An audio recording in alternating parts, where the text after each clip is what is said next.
Hockey 21 promotion. Don't forget to ask about our fall football programs, pinshot.com, ensuring sports' greatest moments.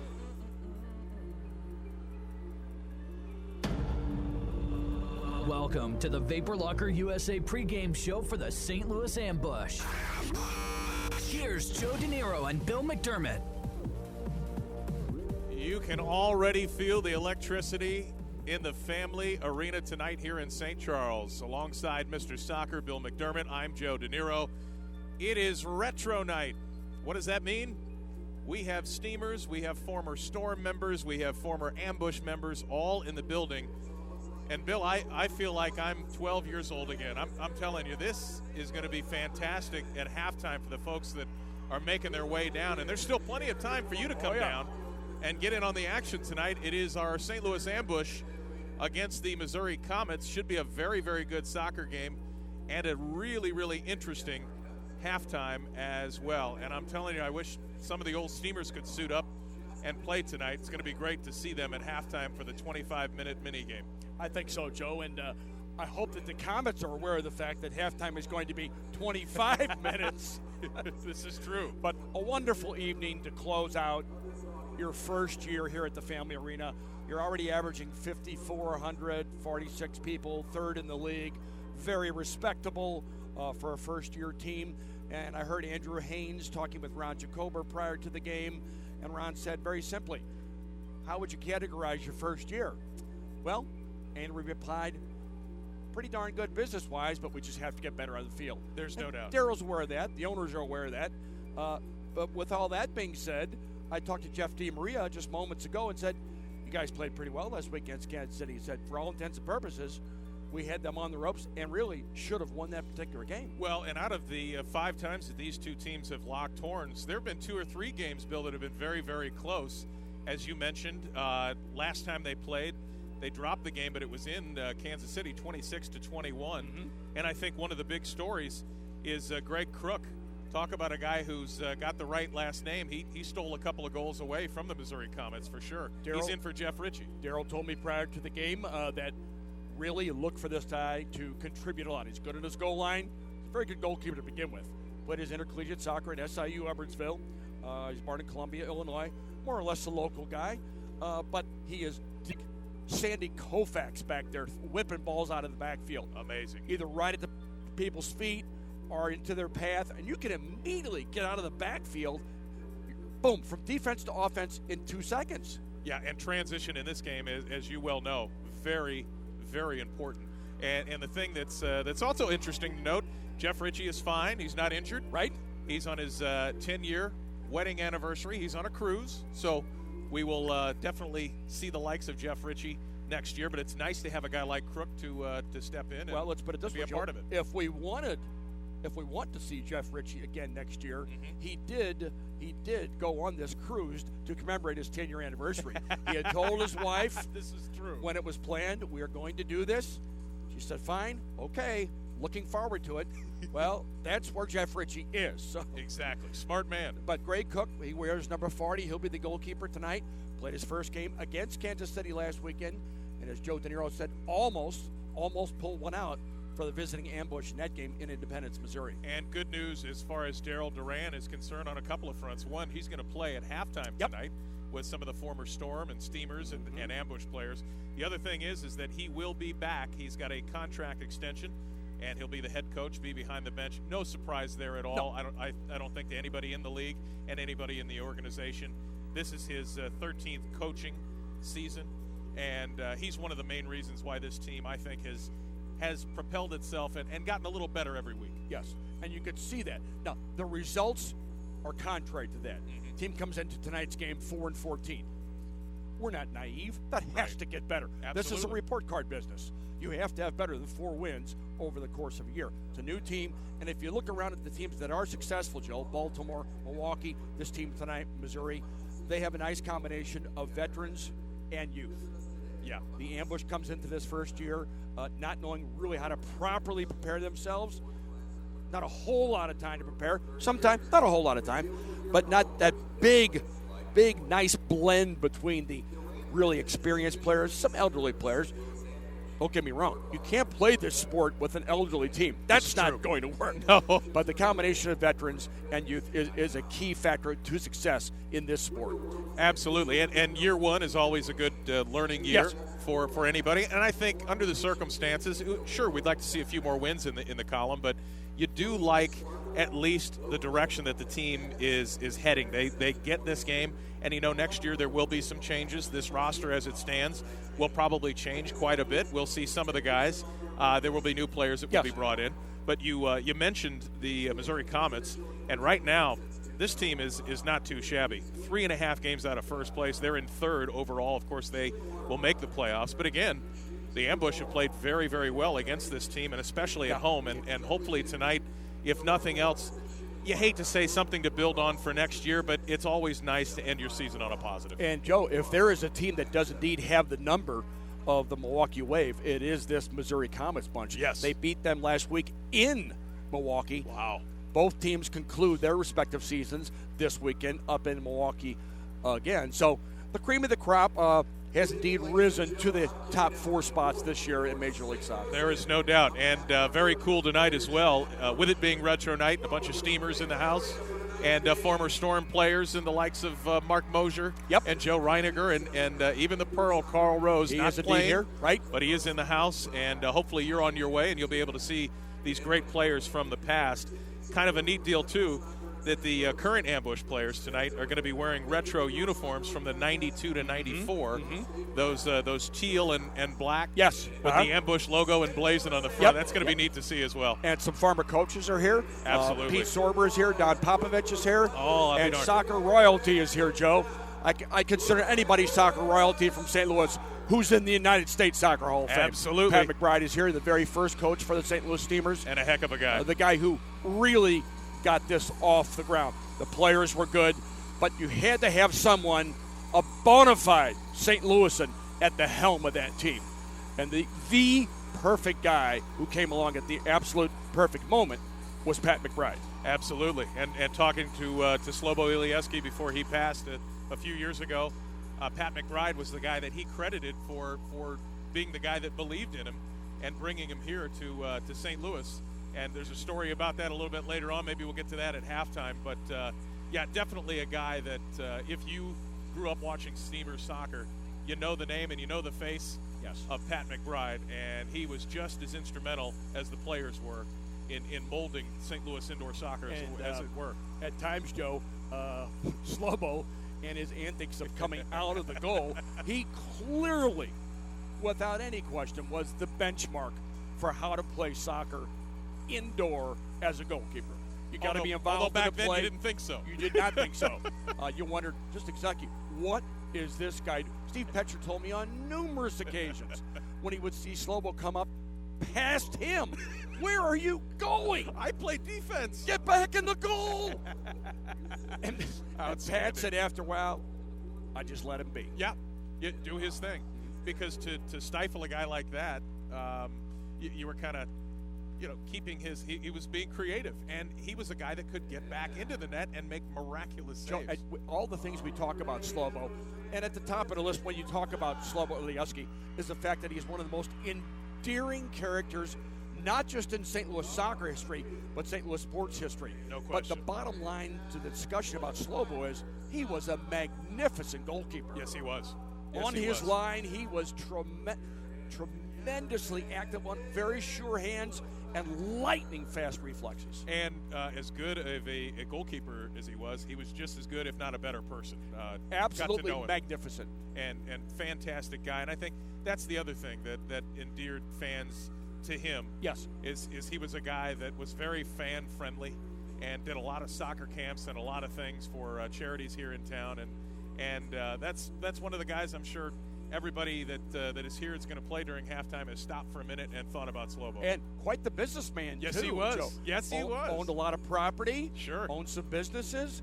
So when Slobo came to our country, he quickly got the grasp of what it meant to be in the United States of America. And deserved all that success Positively. that he had, and if not more, that's for sure. But I'm sure he's somewhere tonight looking down and wishing that he could be here and dive and make a few incredible saves. Or come out to the center circle and shoot the ball. He probably would have tried preferably the latter. There is no question about it. We'll take a quick break. When we come back, we'll get you set for the starting lineups. A couple of folks that are not in the lineup tonight, and some good on the Missouri side, some not so good on the Ambush side, but we'll get you straight for Retro Night. If you're not already headed down here, you owe it to yourself and your family to check out the halftime game, and this should be a wonderful soccer game around that halftime, that 25-minute mini game as well. Alongside Mr. Soccer, Bill McDermott, I'm Joe DeNiro. We're live at the Family Arena. It's the last game of the season for your St. Louis Ambush. Come on out. Still time to do so. It is a packed house, but still room for a couple more folks. We're live on YouTube.com and live on TalkSTL.com as well. This is St. Louis Ambush Soccer.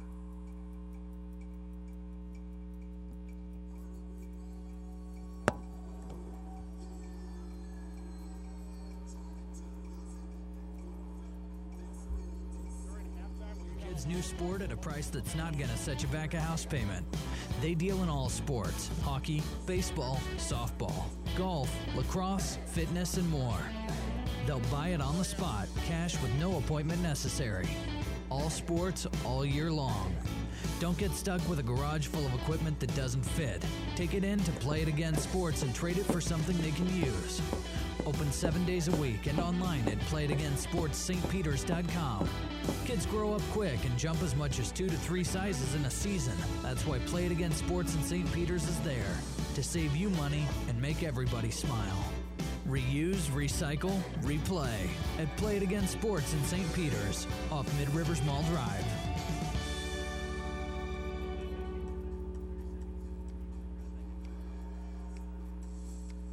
Hey, it's Coach from my friends at Rookie's Bar and Grill right here in Wentzville. I'm telling you what, if you want to have a good time at an affordable price, there is no better way to go than Rookie's. From their $9 bucket special on Tuesday night to their $14.99 pitcher and wing special on Monday and Thursday nights. You can't beat it. And don't forget about those $1.25 drafts during every Cardinal, Blue, Ram, and Mizzou sporting event that you can watch on one of their 9 big screens. You'll never miss a game at Rookie's Bar and Grill, 1544 South Service Road in Wentzville.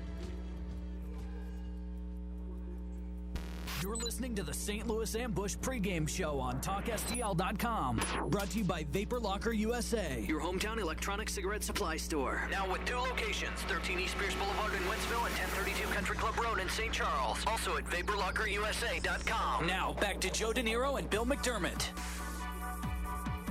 Very exciting night here at the Family Arena. It is Retro Night. You'll see a lot of your favorite Steamer players at halftime. Some of the St. Louis Storm and former Ambush players as well. On the field, we got ourselves a pretty darn good soccer game as well. Here's the good news. Vahid Asadpour, who you've heard quite a bit in the 4 games previous that the Ambush have played. He's got 55 points on the year. The good news is he won't get any tonight. He's not in. That's good news for the Ambush, because he is a tough player and in the top 5 or 6 players in the league. He's but not 5th tonight. overall in the league leaders in scoring, Joe, and he wears a lot of teams out. There is no in doubt this league because his quickness with and without the ball, and perhaps the latter is even a better ingredient in indoor soccer, because who's the most important person? The person without the ball. If you make the runs, intelligent players, your teammates will find you, and that's where Asadpour was very good at, really wearing teams out, his play away from the ball. He's a very, very good player, a very interesting one to watch. Again, he is not in the lineup tonight. However, Leo Gibson, who's got 67 points. The leading scorer in the league, and Darryl was talking to me prior to the game, said you got to be careful with this guy because he will cheat, meaning that he's not going to come back and defend. I think Missouri's philosophy on that is we got plenty of people to do the defending. You're the leading scorer in the league. Go do what you do, and that is score goals. Also out for the Missouri Comets is number 23, Byron Alvarez. We mentioned Asadpour. Cody Andrews, a defender who's also very good. He will be out tonight as well. On the St. Louis side of the ball, Tim Vance is out. Number 3, Jake Blyenberg, who had a pretty darn good game last time he was in, is out. Dan Antoniuk still ailing, and Brian Sell is out as well. We mentioned the goalkeeper, Greg Crook, who was also opening some eyes of the Missouri Comets. In fact, one of their brass said he made the save of the year. Oh, really? And that's high praise. That's coming saying something for some of the saves we've seen in this building alone. Exactly. There's been some very, very good ones. So it should be a very, very interesting night tonight. It is retro night here. The St. Louis Ambush taking on the Missouri Comets. The Comets 3.5 games out of first place. They are assured of a playoff spot. They're in third place overall. But your Ambush gave them a pretty darn good game. It was 26-21 the last time they played. So it should be a very, very interesting contest on the field tonight. And then halftime, you couldn't be any more excited to see these guys we haven't seen play in quite a while.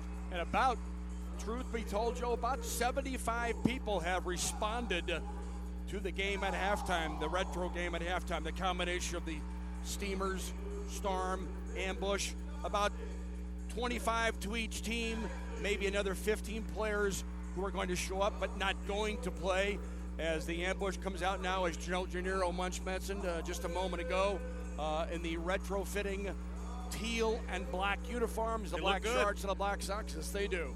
Yep. You'd like to see them sneak Mark Mosier in there if they could. Maybe get some scoring punch. I don't know. That may be a little too obvious. But we will get you set for the opening kick coming up in just a minute.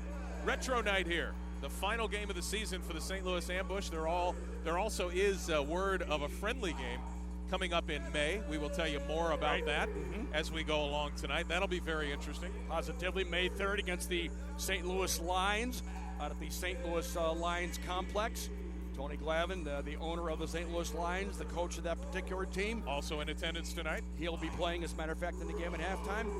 And then some other news to come real soon, Joe De Niro, about another big friendly to take place in St. Louis prior to the World Cup. And unfortunately, that's all I can tell you right now. Excellent. That's good information. Yeah. That'll at least get you greased up for what is about to come. It will. That's excellent. We'll take our last break before opening kick here. Get you set for Ambush soccer tonight. It's the last game of the season, but a very exciting night, retro night. And we'll maybe have a few of those fellas. You just never know. Stick around. It's going to be very, very fun tonight, live on YouTube.com and on TalkSTL.com, alongside Mr. Soccer, Sir Soccer, some would call him, myself included. It's Bill McDermott. I'm Joe De Niro. This is St. Louis Ambush Soccer. Let me tell you a story about Kyle and Kelly. They met, they dated, they married, and then they had themselves the little Shamrocks. Now, when Shamrocks was born, Kyle and Kelly nurtured their little Shamrocks. And they told Shamrocks that he could grow up to be anything Shamrocks wanted to be. Shamrocks could make people feel welcome by serving the customers good, wholesome food that would make their bellies full. Shamrocks certainly could provide plenty of drink to enhance the mood of the people gathered. Shamrocks could be a family-friendly place where any sort of celebration could be properly enjoyed. With Kyle and Kelly's love, Shamrocks has prospered and stands proudly on Veterans Memorial Parkway at 70 in Cave Springs. Feel free to stop by and see how Shamrocks is doing nowadays. And be sure to tell Kyle and Kelly what a good time you had and how Shamrocks made you smile. Because every parent likes to hear about how their Shamrocks made them smile. Shamrocks. Shamrocks. Hey, it's Boom Boom. I smoke 2 packs of cigarettes a day for over 20 years. After walking into Vapor Locker USA, I haven't had one in over a year. You know why? Because the e-cig at Vapor Locker USA works. Once you make the decision to switch to Vapor e-cigs, this is the place to go. They actually take the time to show you what vaping is all about, from how the kit works to getting the right e-juice. Vapor Locker USA was the first brick-and-mortar vapor shop in St. Louis and has been open for over 2 years. No one has more experience in e-cigarettes than Vapor Locker USA. No one. Period. End. Kits come complete with a bottle of e-juice. With over 120 flavors to choose from, you can't go wrong, and they start at just $39.98. Now with 2 locations, 13 East Pierce Boulevard in Wentzville and 1032 Country Club Road in St. Charles, and online at VaporLockerUSA.com. Vapor Locker USA, your hometown e-cig supply store. Make sure you get the right e-cig the first time at Vapor Locker USA. I did.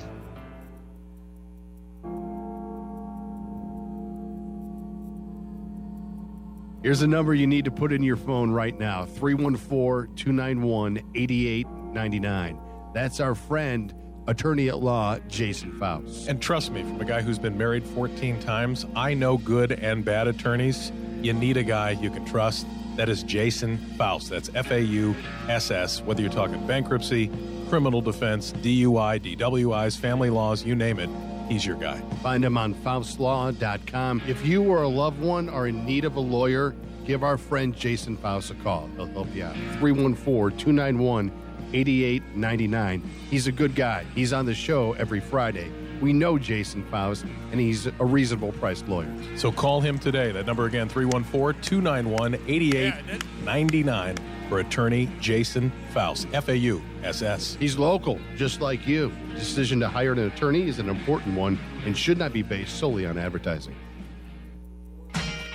Tom, have you been to Jack Wagon's Teachers lately? I've swung some balls at Jack Wagons inside the wiffle ball cage, the only one around. The World Series of Wiffle Ball happens at Jack Wagons, but it's so much more. If you want to go there and just have a drink, watch a game, play some pool, throw some bags, karaoke, the wiffle balls we mentioned, you can do all that. Oh, plus, ding, there's fantastic food. Jack Wagons Teachers. It's 94 in Jungerman. Hard J. And there's also a taco/nacho bar on Wednesdays, 3 p.m. to close, $3.99. Plus, they have on Wednesdays this whole competition. Throw 8 pucks on the shuffleboard table, 8 swings, 8 bags, and if you answer 10 trivia questions, all of those winners get Blues tickets. And you must wear clothes. It's a requirement at Jack Wagons. Well, not all the time. I've seen you shirtless in a wiffle ball cage. But go to Jack Wagons Teachers. It is a very cool place, or we wouldn't say that. 94 and Jungerman, Jack Wagons Teachers. It's not just billiards anymore. Are you looking for new, exciting, and inexpensive ideas to boost revenue and attendance at your next grand opening, charity event, or fundraiser? If so, visit Pinshot.com. Pinshot.com is St. Louis's leading provider of specialty sport promotions like the half-court shot, field goal kick contest, and hole-in-one shootout. That was good. Make your next casino or Texas Hold'em night a winner with a Royal Flush or Lucky 21 promotion. Don't forget to ask about our fall football programs. Pinshot.com, ensuring sports' greatest moments. It's time for the St. Louis Ambush on TalkSTL.com. Here's Joe De Niro and Bill McDermott. Welcome back to the Family Arena on Retro Night. And we are about set for opening kick. And, boy, there's no mistaking that guy, even with the gray hair. Steve Petcher is at center just before we get ready to kick this ball off tonight. And it's going to be very exciting to see some of these guys play at halftime. 25 minutes. That sounds like a lot of time, but it's not enough for me. And it's going to be 8 on 8. Oh, Joe. my goodness. Oh, my goodness. 8 on 8. Now, it's just a matter of moments before somebody runs into somebody. Either A, because it's an accident, or B, somebody couldn't stop running. There's no doubt. Should be very, very interesting. And again, they've got those retro jerseys on tonight, so forgive us if we're a little slow. It's hard to see the numbers from here, but we'll make it work. We'll make it work. We'll make it work. It's the Missouri Comets in third place against your St. Louis Ambush. And again, for the St. Louis Ambush, it doesn't mean much other than let's finish the season on a positive. Yeah, precisely. And that's all you can do. But we have seen some good things and certainly some things that they have to work on. But all in all, it's still exciting to have indoor soccer back in the St. Louis area. Well, as Jeff DiMaria told me prior to the game, Joe, we were up against Kansas City last weekend in Independence. Played very well, exceedingly well against them. One of the things that Daryl Duran told me that they may want to change tonight is get into a man-to-man scenario against Missouri.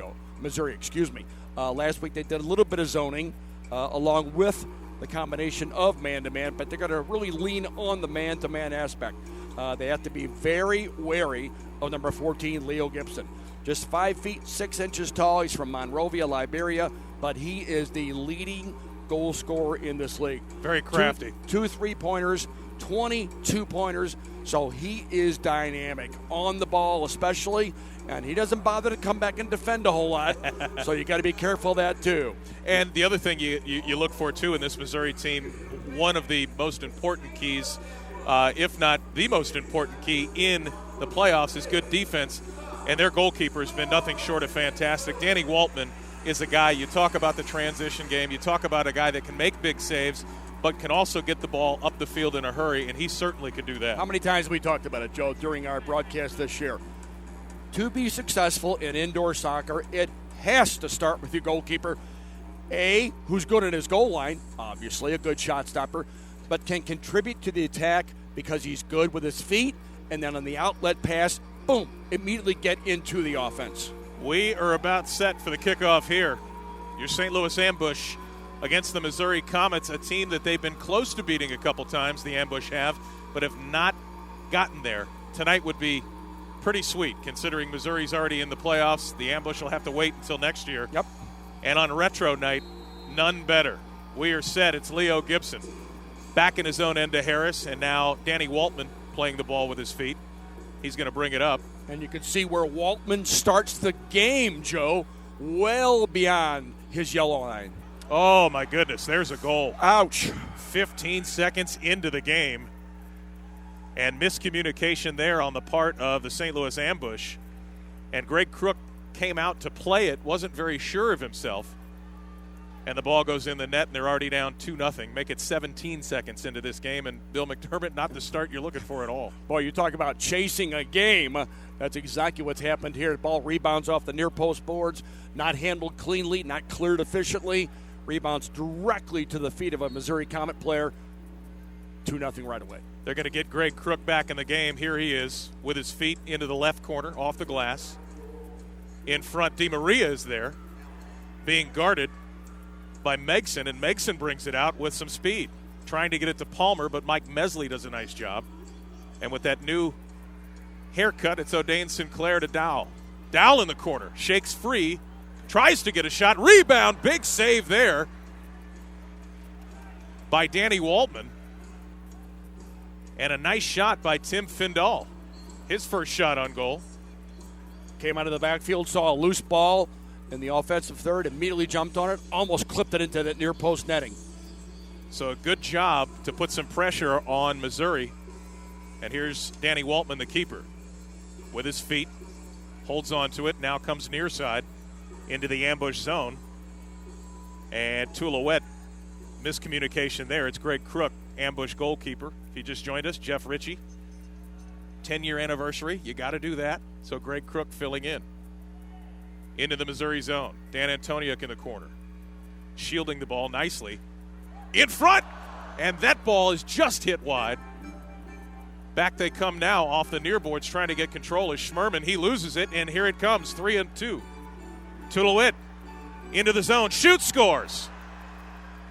And that's a ball that Greg Crook should have stopped there. That was 5-hole. Yep. And it didn't look like he even got all of that ball, Bill McDermott, but exactly. But he came all the way out of his backfield. They had number 6, Max Tolo, and he was very quick to get into the attack. He had no hesitation, went right at those last 2 defenders, and, man, he was off to the races, and justifiably so. Daryl Duran calls a timeout here to get it back in order. You don't want to be chasing a game this much so early. And as you mentioned, Tolo with a head of steam. Had 2 guys to his right. The defenders looked like they were shifting, the ambush defenders, to look for the pass, and he just made one move to his right, struck it back with his left. As I said, wasn't the hardest ball you'd ever seen, the hardest shot, but Greg Crook couldn't get to it, and it's 4-0. Keep in mind, 2-point goals here again in the MISL, unless it's beyond that 3-point stripe. So the ambush with 13-16 left are in a hole already against the Missouri Comets. And Chad Vandergriff just a moment ago, Joe, as you pointed out during the flow of the play-by-play, just missed a near-post rebound. He's been much more productive, and Daryl Duran's been happy with the fact that Vandergriff seems to be comfortable playing right behind those top 2 forwards. Not so much when he was playing in the back. He didn't get a chance to contribute as much to the offense, but he's much more actively engaged in the overall offensive flow of the game now. And he's got some offensive skill, so not a bad move at all. Yep, Here's exactly. Corey Adamson. Kicks it back to his keeper, who's been shaky so far, but plenty of game left. Crook into the Missouri end. Getting control of it, and now kicking it towards the ambush bench. It's going to be cleared all the way back by Mattingly. to his goalkeeper, Crook.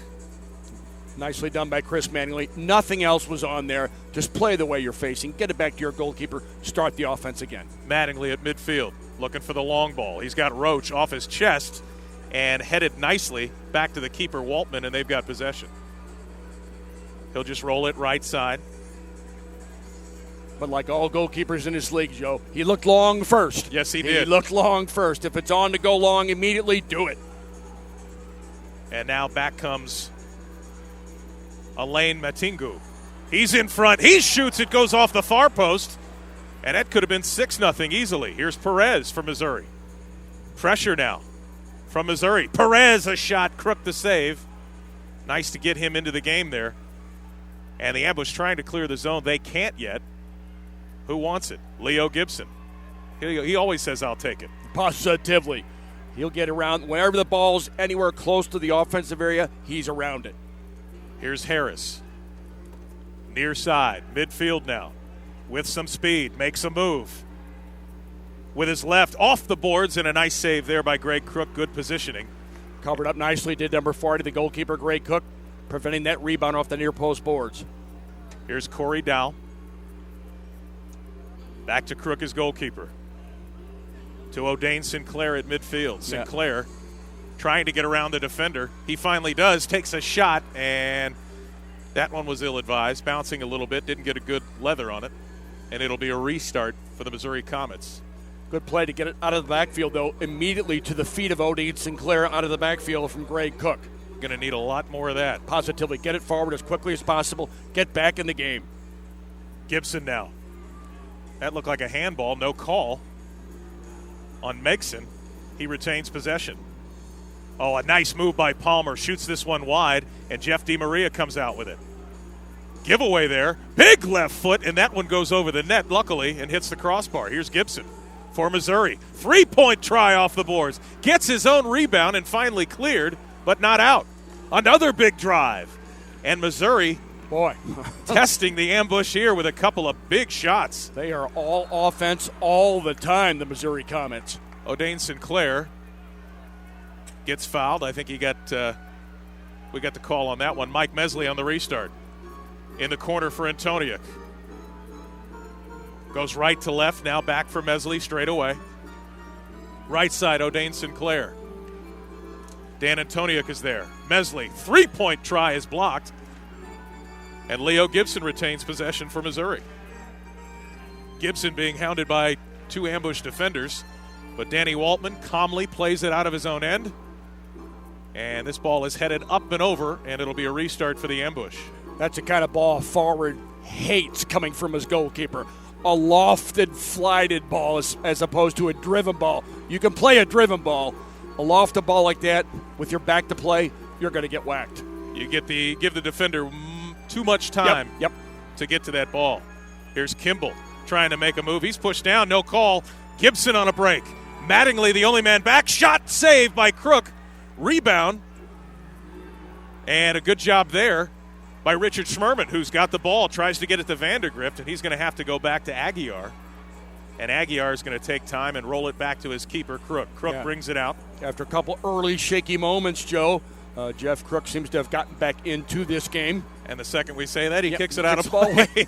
Still not. From your nemesis there over where the boards does not have any plexiglass. Drives me crazy. But that's a part of the game. Both teams have to play with it. Harris now on the restart in front of his own bench. And a nice play there by Kindle. On the restart, Mike Roach, a quick one. Aguiar. Over to the left side in front of the ambush bench. And now Findle, who's playing quite a bit. Yeah, he's the last man back, and he seems very comfortable in that my particular role. And sure enough, he gives the ball away as soon as we mentioned something good about him. Yeah. I think we're just going to stop doing 2 that. 2 for 2. Here's McShee to Findle. He thought somebody was there, and he kicked it to the open boards, and it was stolen immediately. Now Danny Waldman heads it out of trouble. Not a lot of flow to the last minute. Let's see if the ambush can be a little more cohesive and get something going. Mike Mesley at midfield. Waits for fresh troops. Gives it to Mattingly just on. Back to Mesley. The ambush trying to get something going here. Already down by 2 scores, 4-0. O'Dane Sinclair trying to make the turn. Perez not letting him. Getting pushed now, no call. And finally, he gets the call. Missouri doesn't like it, but that could have been called 3 times. Boy, what a work rate by O'Dane Sinclair. And correct me here, it's actually going to be Missouri ball. I'm not sure up how. Against O'Dane Sinclair, who had the ball at his feet. Got around those last 2 defenders somehow, some way. Stefan St. Louis gives it up. Ambush ball. It's Mattingly. Midfield. Waits. He's got Richard Schmerman fresh on, number 17 for the ambush. Just keep it. Wait till it's on. Nice move there by Schmerman. Comes over to Mattingly, and Mattingly looking for some help. Goes into the corner. That's Jeff DiMaria. Maria right side off the board. Save. Rebound shot. And who's got it? It is Danny Waltman. Good work by Jeff DiMaria at the right wing corner flag. Receives, turns, plays it off the near post board. Almost running on top was O'Dane Sinclair. Good scoring shot there. Yep. 8 minutes left. The ambush down 4-0, 2 possessions. Crook kicks it out of his own zone. Dowell controls there, trying to turn it upfield. Finally does, and O'Dane Sinclair gives chase. There are 2 men back. Sinclair turns in front. The ball is loose. O'Dane Sinclair with a fabulous work rate. Wow. Another good scoring chance. He just never stopped. Here's a giveaway to Gibson. Not good. Shot. Big save. Crook. Schmerman's got it.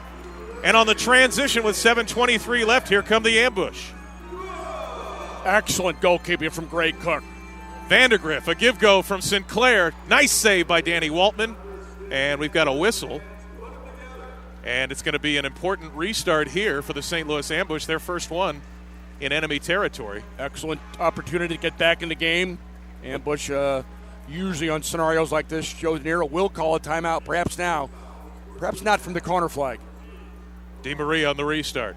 Right side of the Missouri goal. In front, that one tipped by Megson, but goes to Waltman, who throws it out. Rodriguez has got a break. Mesley back. Nice job, DiMaria, to back him up and kick it out of trouble. If DiMaria does not track back there, it's 6-0, pure and simple. No question about it. Chad Vandergriff slowing things down in the Missouri zone. Comes back to Mattingly. 6:50 left in the first quarter. Ambush looking to get rid of that goose egg. Dangerously in front. Waltman makes the play, and back comes Missouri. Their transition game is very, very good. Fast as well. Sosa. Yep. All starts with Waltman, Joe. He immediately gets the ball out of the backfield. Here's Gibson. Turns this in front. Sosa gives chase. Nice job by Matt Kimball. He loses it. A shot and a big save there by Crook. A bicycle attempt there by Leo Gibson. Wow.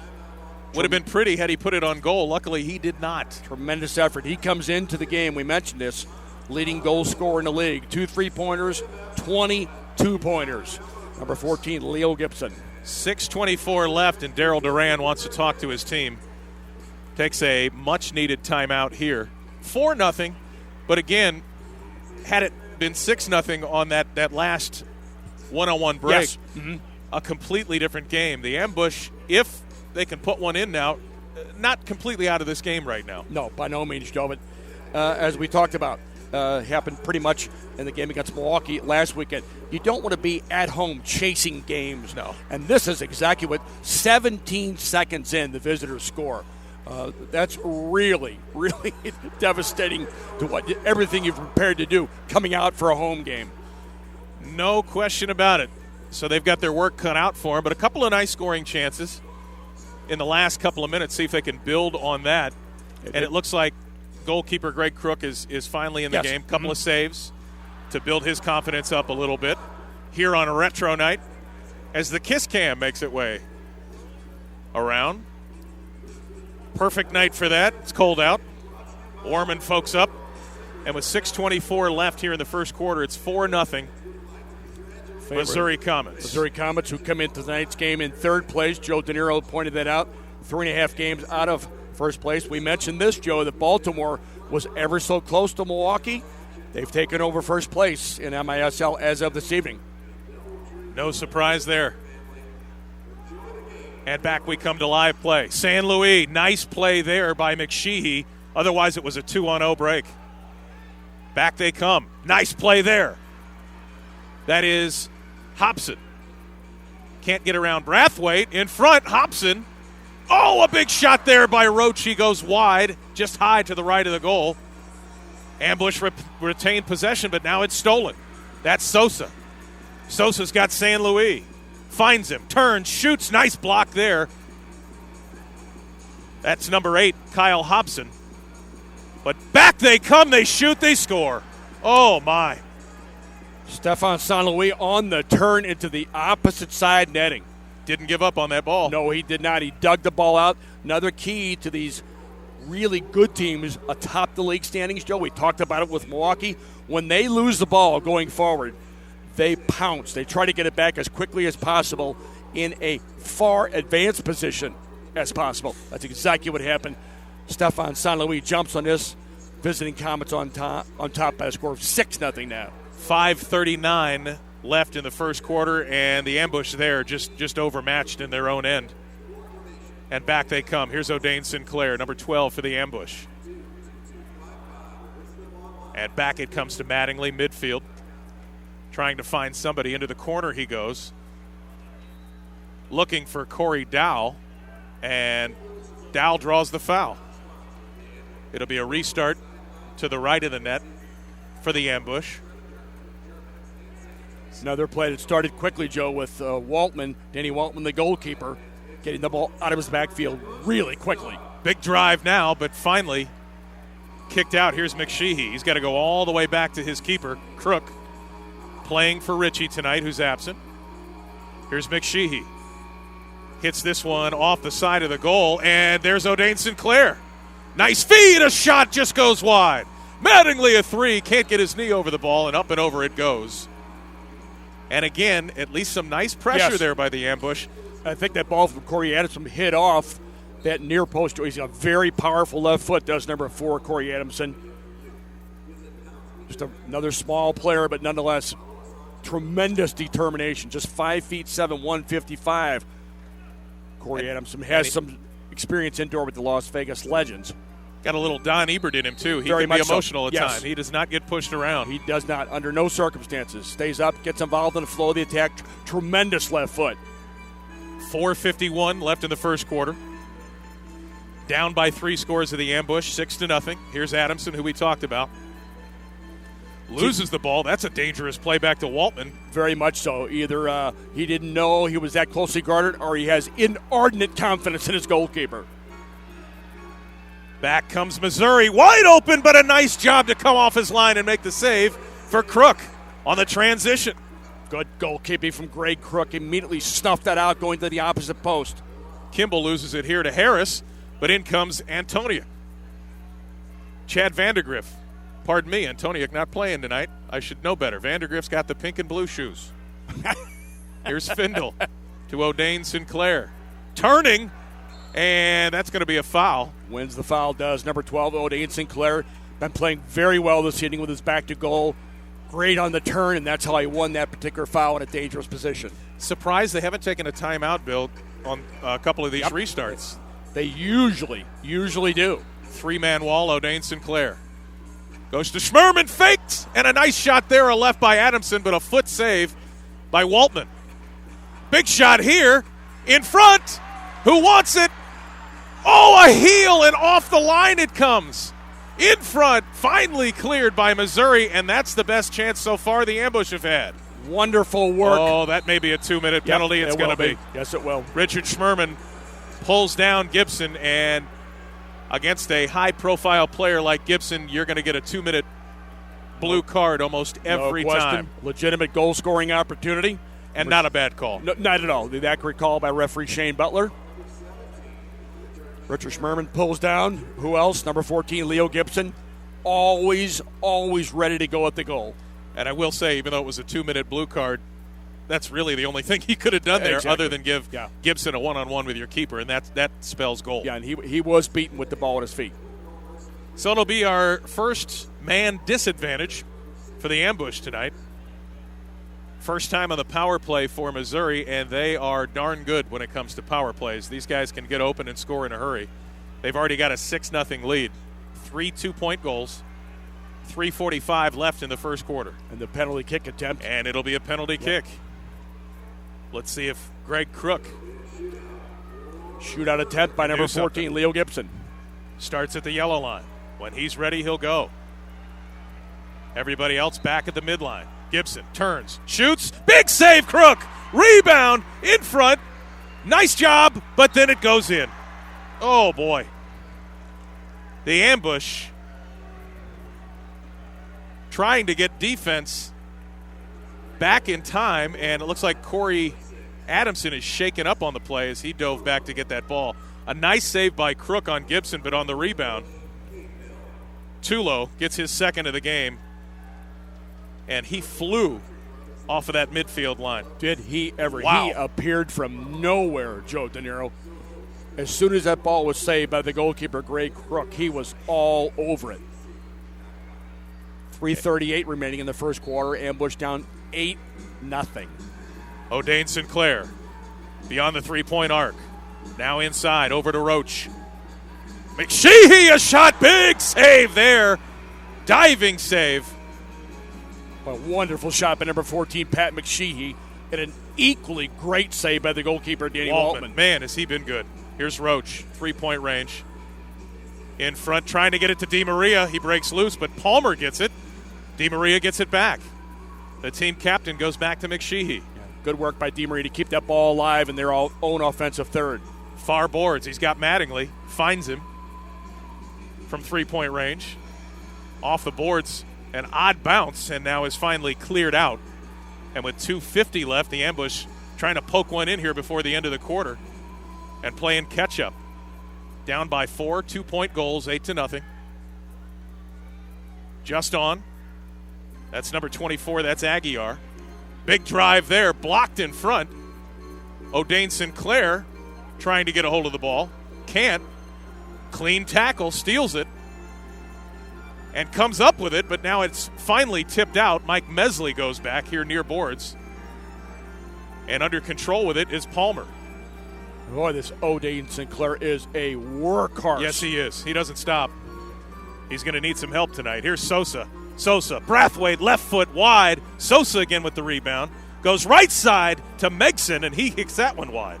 Just wide of that opposite post. Good attacking from Missouri. Ivanovic. Over to Max Tulo. Tulo's got 2 goals already, and he's got that kid-and-play hair. Got the high fade going, and it's working for him tonight for sure. It's working quite well. 1:45 left in the quarter. There's Tulo. Stolen by O'Dane Sinclair. Tulo goes down in a heap, but they say play on. Here's Ivanovic. Gives the ball up. Stolen there by Findle, who's had a pretty decent first half defensively. And now Sosa will go all the way back to his keeper, Danny Waltman, who's been fantastic. Waltman. Yeah, he really has. He's kept it. He's kept it scoreless. No doubt. And we talked about him in pregame. Good with his feet. Couple of fantastic saves. And here's Leo Gibson, the MVP of their team so far. The ambush don't like it, but Matt Kimball's going to get called there for a foul on Gibson. When he's on the field, they look for him first, always. And already some chirping going on between these two teams. 1:08 left.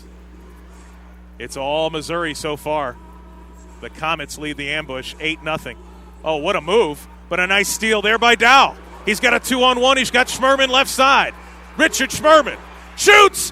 Oh, Waltman comes out to cut the angle beautifully. Rebound. And a big drive there is blocked. And now we've got a 2-minute penalty. I think this is going to be on Danny Waltman for a handball. Outside the penalty area. Looks like that's what's being called by referee Shane Butler. But it was an excellent move by the goalkeeper. That's a break Danny for the Waltman. ambush. Yeah, very much so.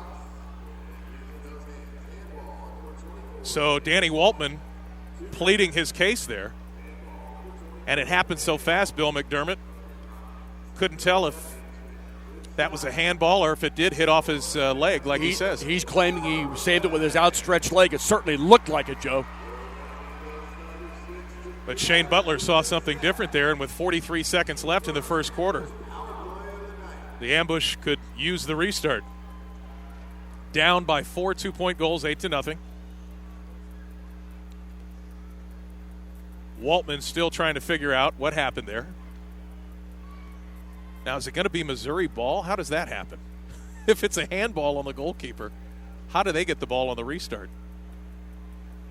No, this will be a okay. It'll be a restart for the Ambush. This will be a shootout attempt. It looked as if Waltman was going to take the restart. There'll be a shootout attempt, and this will be Mike there Walsh. We go. Leo Gibson had one a moment ago, and the Ambush goalkeeper Greg Cook made a wonderful save. And the first two shootouts we've seen at home all year. Yes, and they come back to back in 2 minutes apart. Mike Roach at the yellow line, everybody else at midfield. And I think Waltman will come at him and immediately chase him down. There's no doubt. And he's very good off his line. Roach coming in, turning, moving to the right, trying to pass to the left to O'Dane Sinclair. Big drive there, blocked. And instead of going right at Danny Waltman, he was waiting for O'Dane Sinclair. Couldn't get there quick enough. But with 30 seconds left, Schmerman with a three and a save by Danny Waltman. 25 seconds left now. Very active on his goal line. Good, sure shot stopper. Distributes the ball well. Excellent with his feet. All key ingredients to be successful for a goalkeeper in this league. This ball goes up and out of play with 16 seconds left here in the first quarter.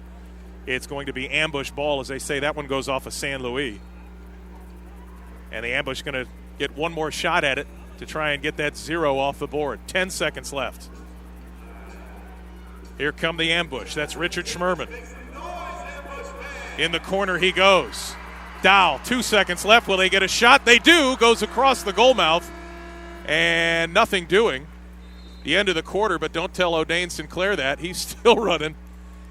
And at the end of one, it's all Missouri Comets. They lead. Your St. Louis Ambush 8-0. We'll be back after this with the start of the second quarter. It's Retro Night alongside Sir Soccer. I'm Joe DeNiro. That is Bill McDermott. And we'll be back after this with quarter number 2. It's the Missouri Comets 8, the St. Louis Ambush nothing. A lot of work to do. And we'll see if they can do it right after this. We're live on YouTube.com and on TalkSTL.com, both video and audio. This is St. Louis Ambush Soccer. Let me tell you a story about Kyle and Kelly. They met, they dated, they married, and then they had themselves a little Shamrocks. Now, when Shamrocks was born, Kyle and Kelly nurtured their little Shamrocks. And they told Shamrocks that he could grow up to be anything Shamrocks wanted to be. Shamrocks could make people feel welcome by serving the customers good, wholesome food that would make their bellies full. Shamrocks certainly could provide plenty of drink to enhance the mood of the people gathered. Shamrocks could be a family-friendly place where any sort of celebration could be properly enjoyed. With Kyle and Kelly's love, Shamrocks has prospered and stands proudly on Veterans Memorial Parkway at 70 in Cave Springs. Feel free to stop by and see how Shamrocks is doing nowadays. And be sure to tell Kyle and Kelly what a good time you had and how Shamrocks made you smile. Because every parent likes to hear about how their Shamrocks made them smile. Shamrocks. Hey, it's Boom Boom. I smoke 2 packs of cigarettes a day for over 20 years. After walking into Vapor Locker USA, I haven't had one in over a year. You know why? Because the e-cig at Vapor Locker USA works. Once you make the decision to switch to Vapor e-cigs, this is the place to go. They actually take the time to show you what vaping is all about, from how the kit works to getting the right e-juice. Vapor Locker USA was the first brick-and-mortar vapor shop in St. Louis and has been open for over 2 years. No one has more experience in e-cigarettes than Vapor Locker USA. No one. Period. End. Kits come complete with a bottle of e-juice. With over 120 flavors to choose from, you can't go wrong, and they start at just $39.98. Now with 2 locations, 13 East Pierce Boulevard in Wentzville and 1032 Country Club Road in St. Charles, and online at VaporLockerUSA.com. Vapor Locker USA, your hometown e-cig supply store. Make sure you get the right e-cig the first time at Vapor Locker USA. I did. Now, back to the St. Louis Ambush on TalkSTL.com. Back live at the Family Arena on Retro Night. The Ambush are going to have to turn the clock back and get some goals here. They're already down by 4 2-pointers, 8-0. As we get underway, here's Richard Schmerman. Yeah, Retro Night better revert back to the Ambush's championship year farm. Woo, quickly. Corey Dow trying to get it started. Richard Schmerman being hounded there by Stokic, and wow, that's the kind of night it's been. That ball hits off of Mike Roach and goes into the crowd. Highly unusual. It really is. Mike Roach's first touch is usually pristine. In our favorite area of the field, the one with no glass. Careful here. It's a 1-on-2, but that's going to be a 3-line pass, luckily. Otherwise, San Luis had a good shot against 2 Ambush defenders if that ball bounced just the right way. In all alone by himself, number 9, Stefan San Luis. He already has 1 goal tonight. Restart here for the Ambush. Mike Roach, about 3 feet on the other side of the 3-point arc. Goes right side. Schmerman in front. And O'Dane Sinclair tipped it just out of the reach of Aguiar. And look out, here comes San Luis. He loses it. And here's Aguiar, number 24 for the Ambush. 3-point try. Big save by Waltman. And a good rebound by Gibson. He gets kicked in the back of the heel, and it's going to be a restart for Missouri. Waltman again off his goal line immediately, Joe, giving no angle from which to shoot. He's very alert. And you hate to say it about an opponent, but one of my favorite goalkeepers to watch this whole season. He's just rarely out of position. First player signed by the then Kansas City Comets in 2010. And that's paid off for him so far. He has been superb. This team is now the Missouri Comets. They play in Independence, Missouri. Restart for those Comets. All the way back to Waltman they go. This one's a high fly ball into the corner off the top of the glass. And luckily it goes to Greg Crook, the goalkeeper for the Ambush tonight, in for Jeff Ritchie. Back come the Ambush. 13:50 left. It's Richard Schmerman being hounded there by Stokic, the defender. And they come back all the way to Crook.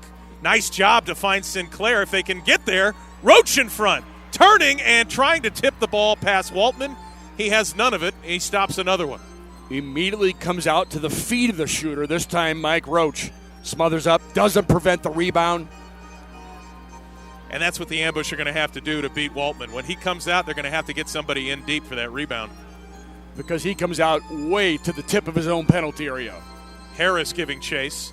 Nice job there by Mike Mesley to get it back to his keeper, Crook, and he comes near side. O'Dane Sinclair, but Leo Gibson steals it.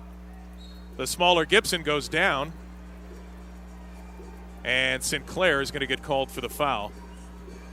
Well, the Ambush, yes, they are losing, but it's not for lack of effort on behalf of number 12, O'Dane Sinclair. He is doing the work of 2 people out there.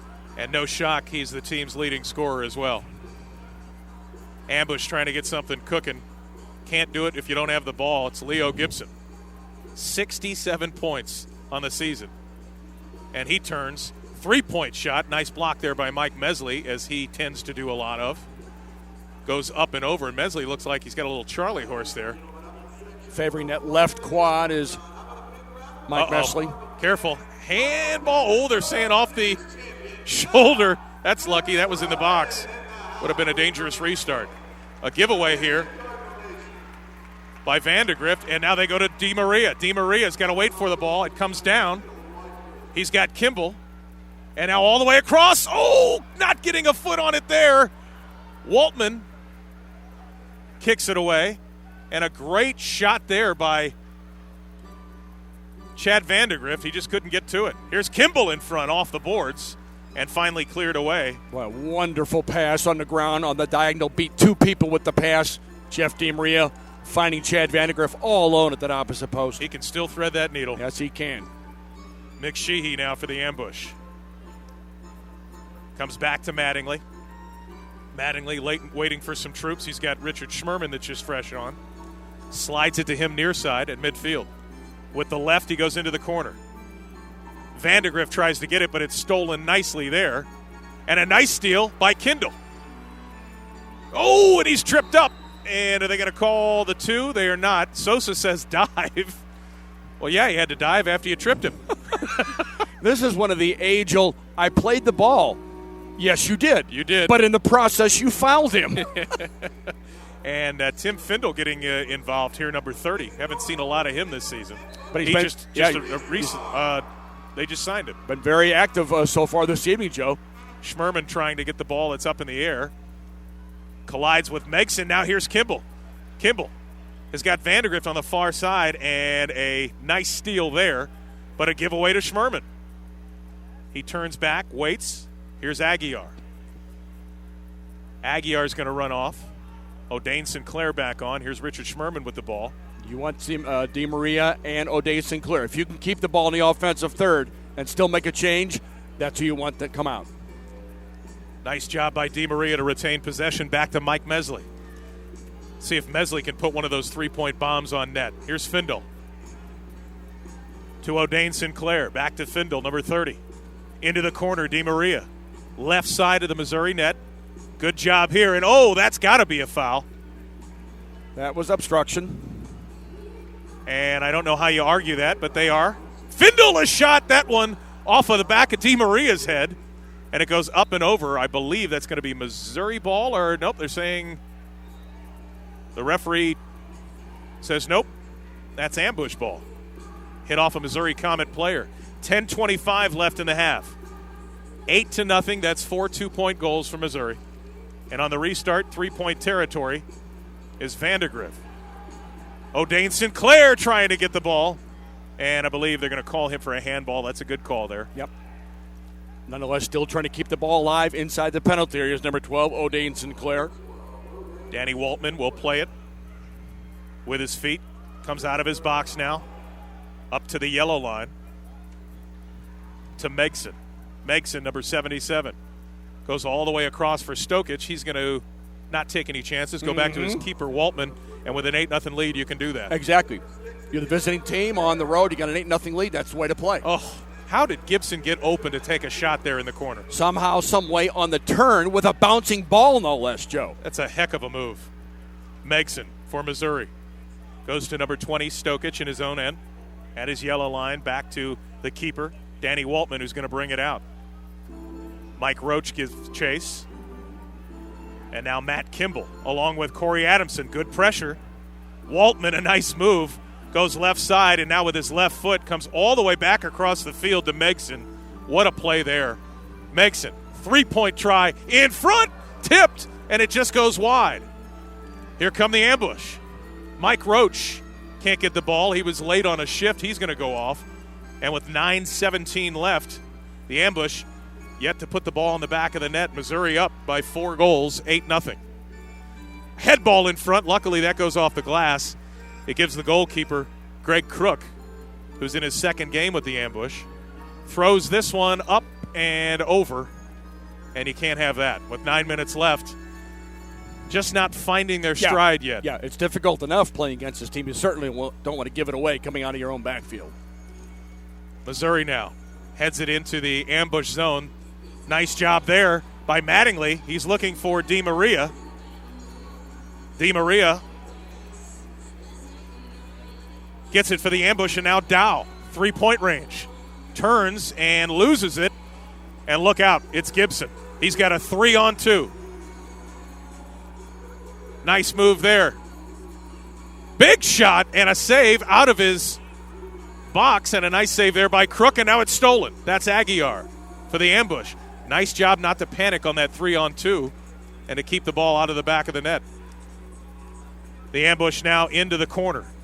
Right side into the Missouri zone. Oh, just missing the pass to Aguiar. Now Aguiar's taken down. They're saying no. Let him play. Here's Vandegrift with some steam. Nice steal there. O'Dane Sinclair. Nice move. A big shot. Toe save by Waltman. And back comes Findle. Pushed against the board. Starting to get chippy now. And rung up for the foul, even though he doesn't like it. That's number 19, Sosa for Missouri. Good work by O'Dane Sinclair and number 21, Chad Vandegrift in particular, to keep that ball alive deep deep in the offensive third. And another good save by of Danny the Waltman. visitors. Yep. He's all over. Big shot, save, in the crease, and now kicked out. Wow. What? That ball does not want to get behind Danny Waltman. It just seems like it is not to be, at least in these first 2 quarters, Joe. Mike Mesley now back to his keeper, Crook. Tries to play this one. It gets stolen. Leo Gibson, 2-0. Sosa, goal. Saw that coming. Very simple. Another giveaway coming out of the backfield. Wait till the extra man shows up to make his run. He comes from beyond. Gibson finds him, and they go up by a score of 10-0. And again, Leo Gibson is the type of player that he's got so many points. You want to make sure you key on him, but not so much that he can thread it to somebody else that's wide open. Then it's exactly what happened there. And again, Joe, what was their theme? We're talking about successful teams in this league. The person without the ball is the most important person. That's exactly what happened here. Gibson kept it, drew 2 defenders because of his offensive prowess. He finds the open man. They waltz in, make it 10-0. And it just goes to show you, too, that the playmakers in this league, you have to be quick, you have to be nimble. But the other thing is you have to be smart. And Leo Gibson showing there that, why am I going to take the goalie on one-on-one when I've got numbers? He received the ball with his back to play, turned, saw 2 defenders, held the ball, put it underneath the sole of his shoe, waited for the runner, found the runner. Excellent child's play goal for the Missouri Comets. Any 3 people in the world can beat 82, Joe. This is true. 10-0. It may sound like a lot. It's only 5 possessions. 4 if you get a few 3-point goals. But the ambush just struggling to put the ball in the net, and give Danny Waltman credit because he has made several nice saves. Some diving saves with his hands, and a couple of key saves with his feet as well. And then when he's not doing that, Joe, when he's not doing his job defensively as a goalkeeper, he starts everything so quickly coming out of the backfield for Missouri. So the ambush in a deeper hole now, 10-0 here in the second quarter. On retro night, they're going to have to rewind the clock. Yeah. At halftime, I'll see if Joe Reiniger has any eligibility left. Man, he used to pound some 3-pointers. Absolutely he did. Just seemed to never stop. Yep. Mattingly a shot, and with the splits is Danny Waltman making it. Now, wait a minute. Waltman, unbelievable. He's already down on the ground. He's committed himself, and the ball rolls right to him. Wow. You got to give credit to any grown man that can do the splits and still save the ball. Positively. Wow. And not give up a rebound and then start the offense right away. Again, not unlike the Milwaukee Wave, this Missouri Comet team, very impressive to watch. Here's Harris. Yeah, all the key ingredients, Joe. And again, we continue to harp on it, but it's 100% accurate for indoor soccer. Starts with the goalkeeper. Perez, head of steam now. He comes right side on the near boards. That's Palmer. Makes a nice move, turns, gets it into the corner. They've got numbers the other way, and the ambush are trying to clear it out of their own zone. Can't do it. Whew. Another shot and a nice block there by McSheehy. I mean, that's just give and goes, putting it beyond the path of people, 2-on-1s, 3-on-2s. And finally, Crook kicking it out, but not all the way out. And now sloppy in their own zone of the ambush. Corey Adamson trying to get something started here. Gives chase to Harris, goes back to Danny Waltman, who has not made a mistake yet tonight. Let's hope there are plenty in the second half. Harris now with the ball. He's been very calm and assured, contributes to the offense, gets the ball to the backfield quickly. No rush. Harris comes, he sees that there isn't much space. He just turns to Megson, who goes back to Waltman. Waltman's going to bring it up. Nice job to get it cross field to Harris.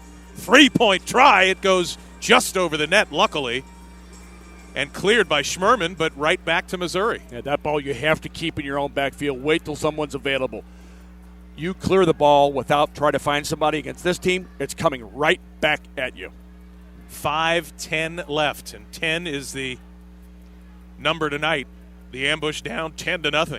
See if they can get it going here. Mattingly slowing the pace down. Back to Richard Schmerman. Schmerman now hits Jeff DiMaria just on the pitch. Yeah, ambush slowing it down more or less saying, let's get a legitimate goal-scoring opportunity here and quit chasing the ball. Yeah, the run and gun is not working for him No, tonight. it is not. That ball is going to go up and over, and Richard Schmerman from midfield kicks it out of play, and another bad giveaway for the ambush. Waltman kicks this one to midfield. Kimball knocks it down. Schmerman trying to get to it, trips over it. And a nice job there by Findle, who defensively has been very good again for the ambush, who as a whole have not been very good defensively tonight at all. He looks to be pretty sharp, does number 30, Tim Findle, especially in one-on-one situations. And with 4:23 left in the half, before the Retro Night minigame with the Steamers and former Storm and former Ambush players, it's 10-0 here. Findle, nice job to shield the ball to his keeper. Crook can't kick it hard enough to get it out, but a nice job by Chad Vandergriff, and back he comes. Over to Aguiar. No space whatsoever for the ambush out there. Yeah, again, Missouri pressing them as soon as they lose the ball, pressing them up high. Findle gets his jersey grabbed. Daryl Duran wanting to know what the holdup was on the call. He finally gets one. And here's Aguiar to Chad Vandergriff. Vandergriff. Pink and blue shoes. Let's see if they can do something here. Mesley. Back to Mattingly. 3:40 left in the first half. The ambush still yet to touch the scoreboard. Mike Mesley to Mattingly. Missouri, all 5 guys back on defense. No room at all. And the ambush desperately trying to get a good scoring opportunity, and they're not going to get it here because here comes Leo Gibson. Gibson with a head of steam. 3-point land. Stops, turns. Waits for help. Now he's just going to clear it all the way back. Smart play by Leo Gibson. Very simple. You change players. You make the other team who's losing already by 5 goals, 2-pointers, chase the ball again. 3-point shot. Didn't get a lot on it, but Crook was there. Outlet pass here to Vandergriff. It's headed out of play by the man who has 2 goals tonight, Max Tulo. And down goes Vandergriff looking for a call there. He's not going to get it. It's going to be a restart for, I almost said Steamers. It's that kind of night. It's retro night for the ambush. 2:57 left, looking for Kimball. Off the boards, he finally gets it, but it's stolen away. Here's Gibson trying to get it to Tulo, and McSheehy does a nice job there. If he can hurry, he's got some numbers. And he kicks this one all the way down the field. That ball has to be to the feet of Chad Vandergriff, yes. You're making it easy. He's already playing good enough. Yeah, exactly, Joe. Don't let him play. Keep it away from his feet and his hands tonight if you can at all costs. Tulo looking for the hat trick at midfield. Moving up. He's going to let it fly. Scores! Max Tulo with a rocket. And this one is now out of hand. It's 12-0 Missouri. And a lot of head hanging going on that ambush sideline. Third of the evening by number 6. Wow.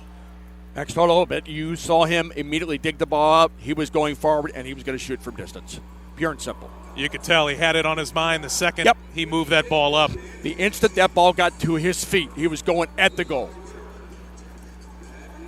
And he's no longer looking for the hat trick. He has the hat trick. He's played very well.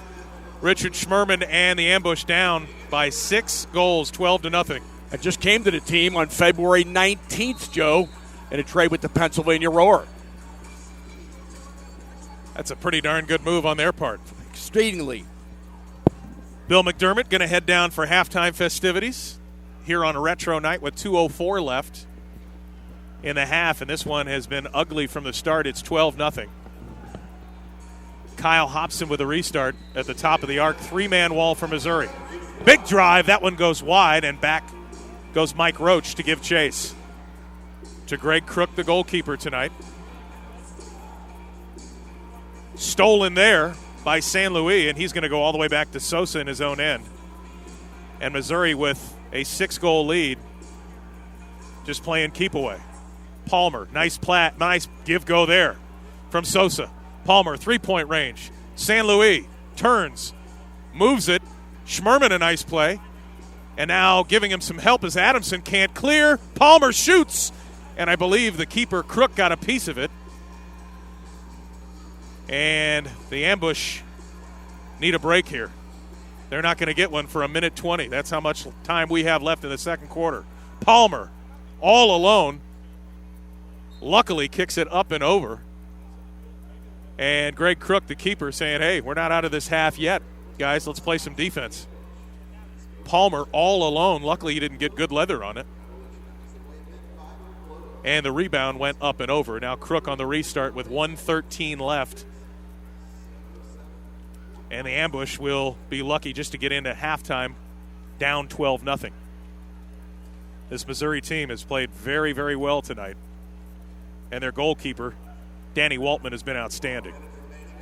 He's been up to the task, making every save he's had to. 55 seconds left. Jeff DiMaria trying to control a bouncing ball. Dow moving in, cleared but not out. Mattingly. A give-go to him, can't handle it, just outside the box. Palmer's going to clear it. Stolen by Kimball. Dangerous play there, no call. San Luis, 33 seconds left. He clears it all the way into the zone. Be careful. Oh, they're going to call the foul on Dowell, even though he got ball there. That's a horrible call. Bad call on the referee. He got ball. And with 29 seconds left, a restart for the Missouri Comets. Harris on the restart. He's got to be careful you don't give up another one here because that could be the dagger. And Daryl Duran's going to give his team a break and call a timeout. And with 29 seconds left, it has been all Missouri Comets, as they have gotten a hat trick from Max Tulo. They've gotten a goal from John Sosa. Stefan San Luis has scored tonight as well. And they lead this one 12-0 again. Maybe a little improbable to come back right now, but not impossible. You've got 3-point goals in the MISL this year. Not unlike basketball, there is a 3-point arc. All other goals are worth 2 points, but they're going to have to at least poke one in here to have any shot whatsoever in the second half. And again, the goalkeeper, Danny Waltman, for Missouri has been outstanding, both with his feet and coming off his own line to cut down those angles. If you just joined us, it's the last game of the year for the St. Louis Ambush, as they will miss the playoffs with only 4 victories this year. It has been exciting at times. Bigger and better things on the way next year for your St. Louis Ambush. stlouisambush.com is the website. As Sir Soccer mentioned earlier, May 3rd is a friendly game against the outdoor St. Louis Lions, and another friendly coming up that will be very big that hasn't been announced yet, but will be exciting.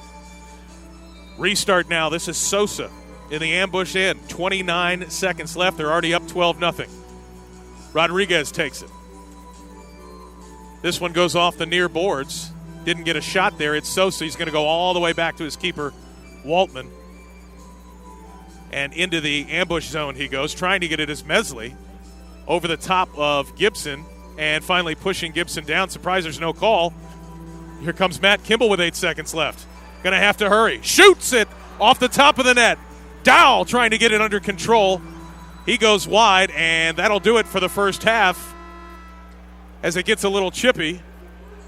Mattingly and Gibson shoving at each other.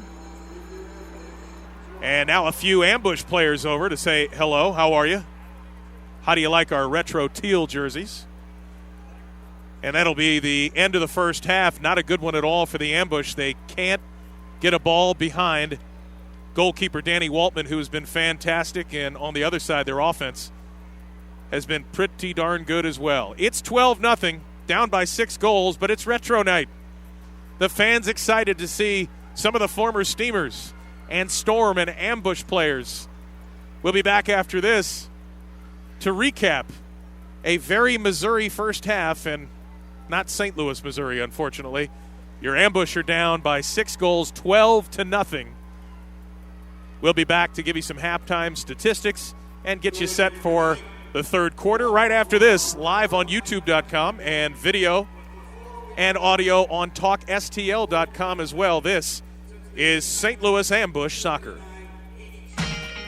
Tom, have you been to Jack Wagon's Teachers lately? I've swung some balls at Jack Wagons inside the wiffle ball cage, the only one around. The World Series of wiffle ball happens at Jack Wagons, but it's so much more. If you want to go there and just have a drink, watch a game, play some pool, throw some bags, karaoke, the wiffle balls we mentioned, you can do all that. Oh, plus, ding, there's fantastic food. Jack Wagons Teachers. It's 94 in Jungerman, RJ. And there's also a taco/nacho bar on Wednesdays, 3 p.m. to close, $3.99. Plus, they have on Wednesdays this whole competition. Throw 8 pucks on the shuffleboard table, 8 swings, 8 bags, and if you answer 10 trivia questions, all of those winners get Blues tickets. And you must wear clothes. It's a requirement at Jack Wagons. Well, not all the time. I've seen you shirtless in a wiffle ball cage. But go to Jack Wagons Teachers. It is a very cool place, or we wouldn't say that. 94 and Jungerman, Jack Wagons Teachers. It's not just billiards anymore. Hey, it's Boom Boom. I smoke 2 packs of cigarettes a day for over 20 years. After walking into Vapor Locker USA, I haven't had one in over a year. You know why? Because the e-cig at Vapor Locker USA works. Once you make the decision to switch to Vapor e-cigs, this is the place to go.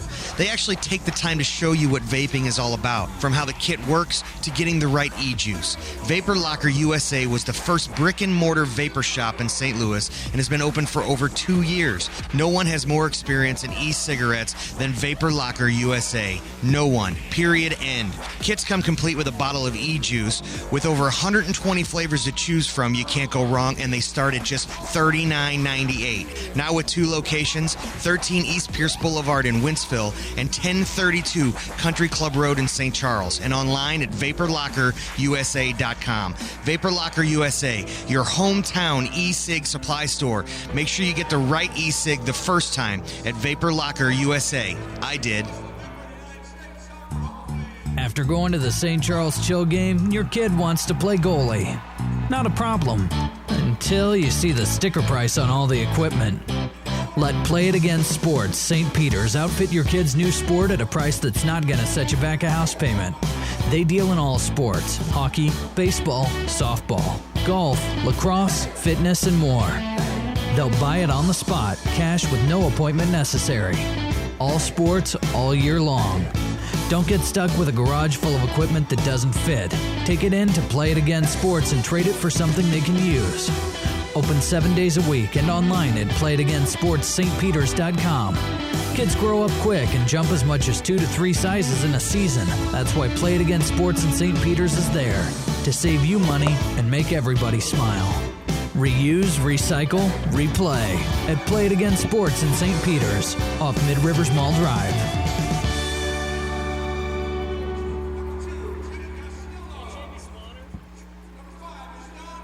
Are you looking for new, exciting, and inexpensive ideas to boost revenue and attendance at your next grand opening, charity event, or fundraiser? If so, visit Pinshot.com. Pinshot.com is St. Louis's leading provider of specialty sport promotions like the half-court shot, field goal kick contest, and hole-in-one shootouts. Make your next casino or Texas Hold'em night a winner with a Royal Flush or Lucky 21 promotion.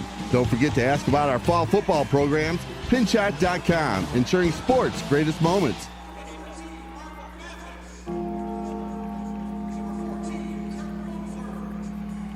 Here's a number you need to put in your phone right now, 314-291-8899. That's our friend, attorney at law, Jason Faust. And trust me, from a guy who's been married 14 times, I know good and bad attorneys.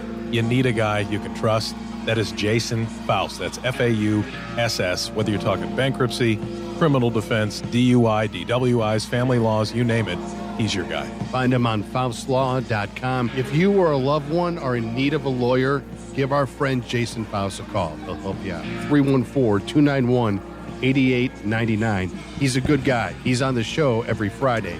We know Jason Faust, and he's a reasonable priced lawyer. So call him today. That number again, 314-291-8899 for attorney Jason Faust, F-A-U-S-S. He's local, just like you. The decision to hire an attorney is an important one and should not be based solely on advertising.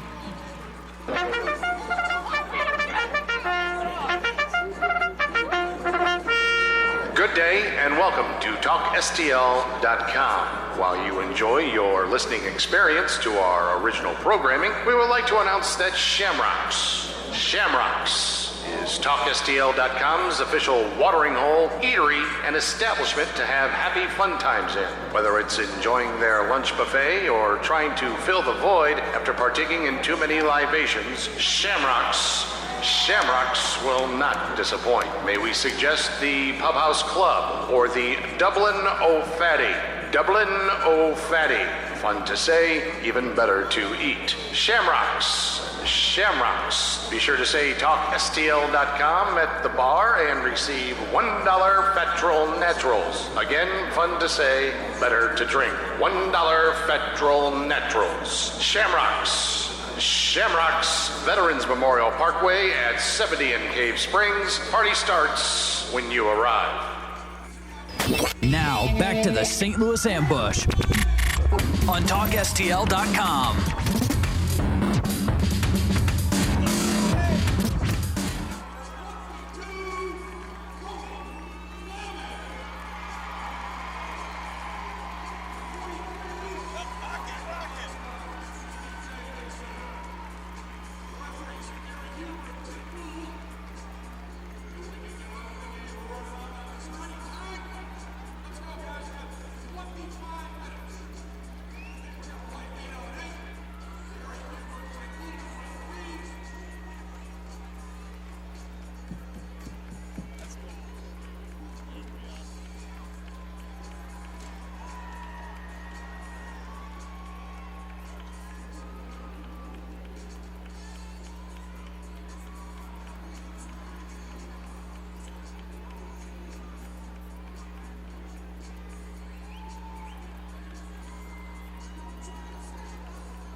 Olzarki.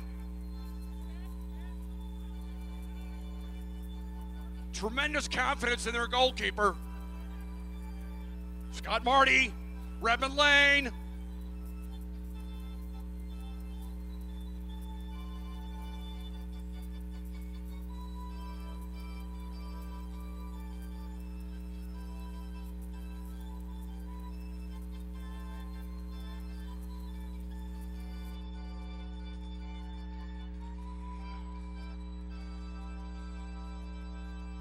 Dragicevic.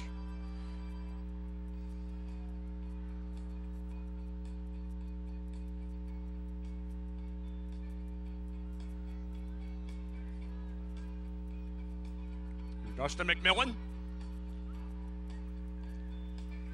Scott Marty. Joel Shanker.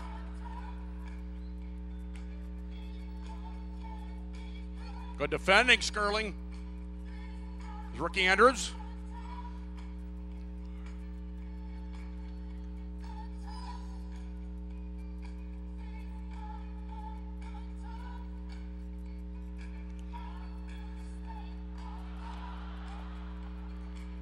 Good effort, Mose.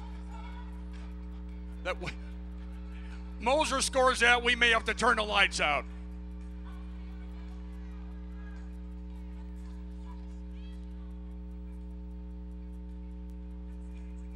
Costello for Moser. Glavin back there defending.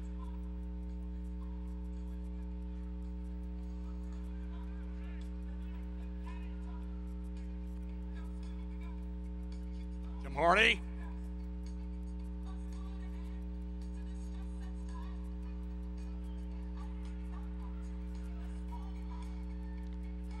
Walters leads it for Joe Reiniger. As you know, he can shoot from here. Good on the ground for O'Keefe.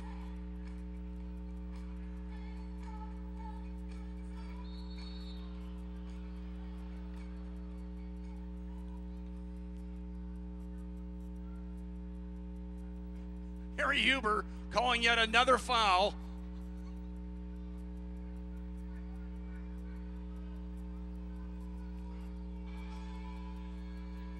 There's Tim Hardy.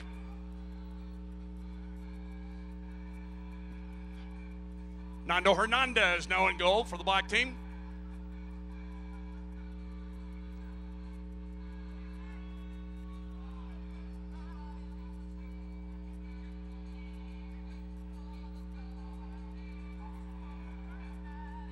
Bill Cowie's in goal now for the white team.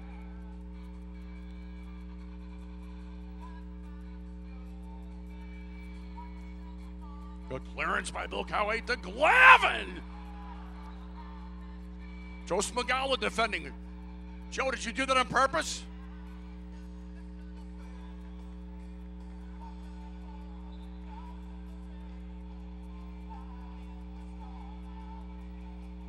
Dragicevic out of the back for Sterling Westcott. Costello joining. Durant across the face. Looking for Westcott. Jeff Davis, Mark Mathis.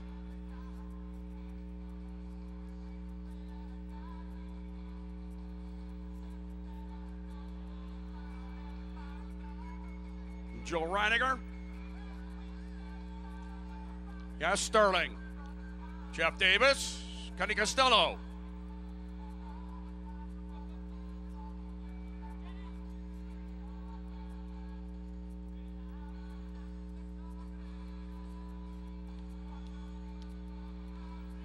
Cowie's brass, broken up by Grorick for Leonard. Tim Leonard shooting. Harry Brown defending.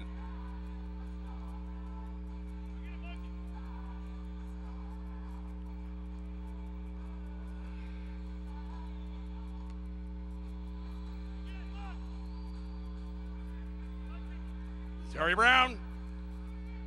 Dragicevic shooting. Saved by Nando Hernandez.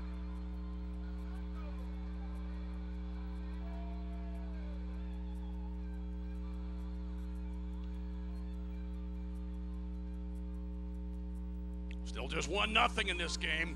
Kevin Grork with the only goal. Nice, Emil. Redmond Lane, Cacciatore. Good ball from the backfield, Redmond. Brown for Dragicevic. Leonard defending. Good, Nando. Look at Jeff Cacciatore defending for Redmond Lane.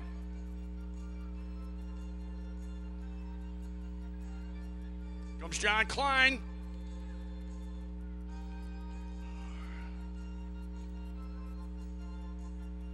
Yassark.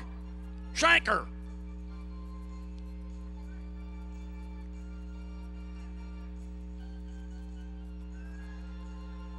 Got Marty. Leaves it for Redmond Lane.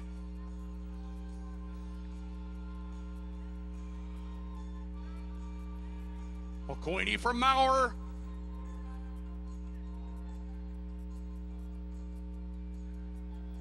The ball, Steve. That had to be a foul.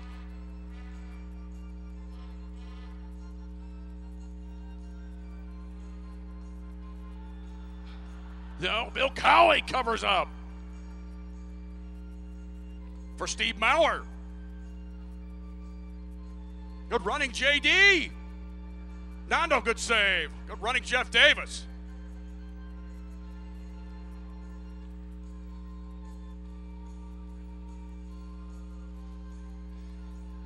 Olshanker runs onto it.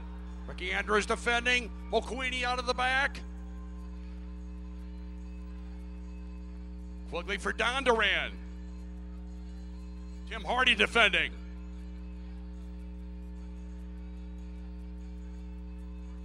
This guy's actually defending here in an exhibition game. Ricky Andrews. Sean McQueenie.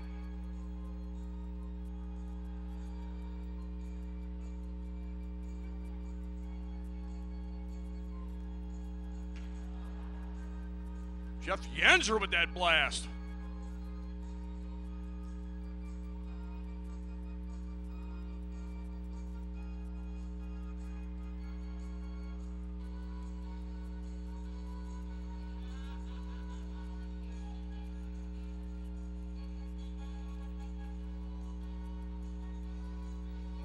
There goes Sterling Westcott.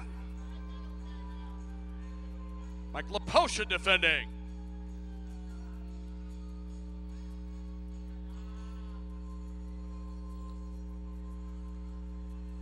Carlton Williams kept that nicely.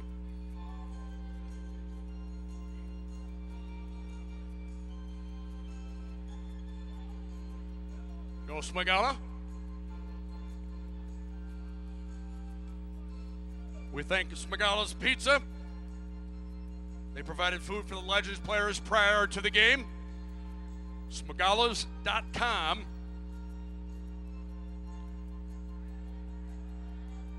Fubadop Apparel, Fubadop.com.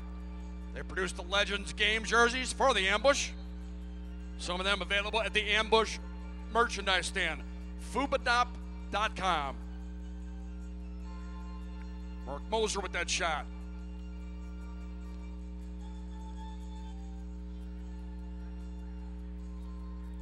Hat man for Moser. Still just 1-0 here. Good early ball from Kenny Costello. There's Carlton Williams.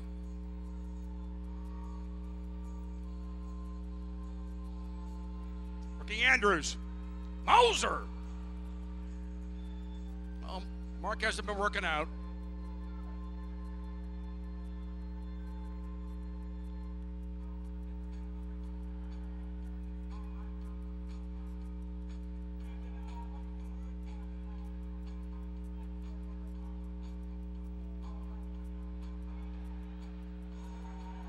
Yeah! Emil Dragicevic with that equalizer. 1-1. I hate to tell you guys, there's no overtime.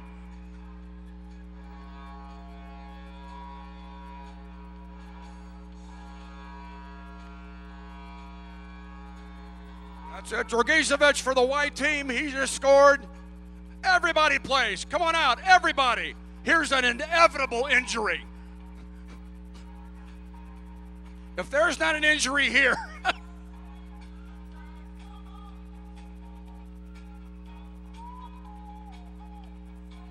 Where's McBride? Pat McBride, come on out. Pete Sorber, come on. Dr. Hawabna, come on out and play.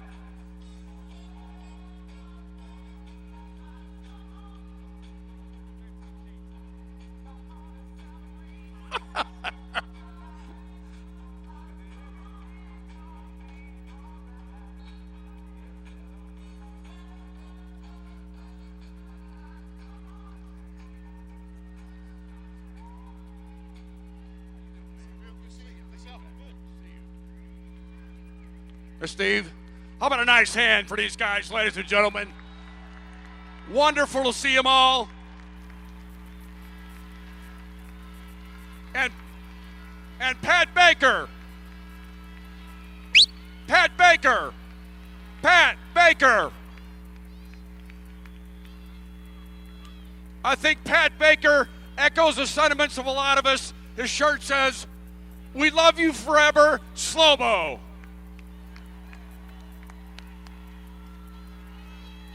Let me tell you a story about Kyle and Kelly.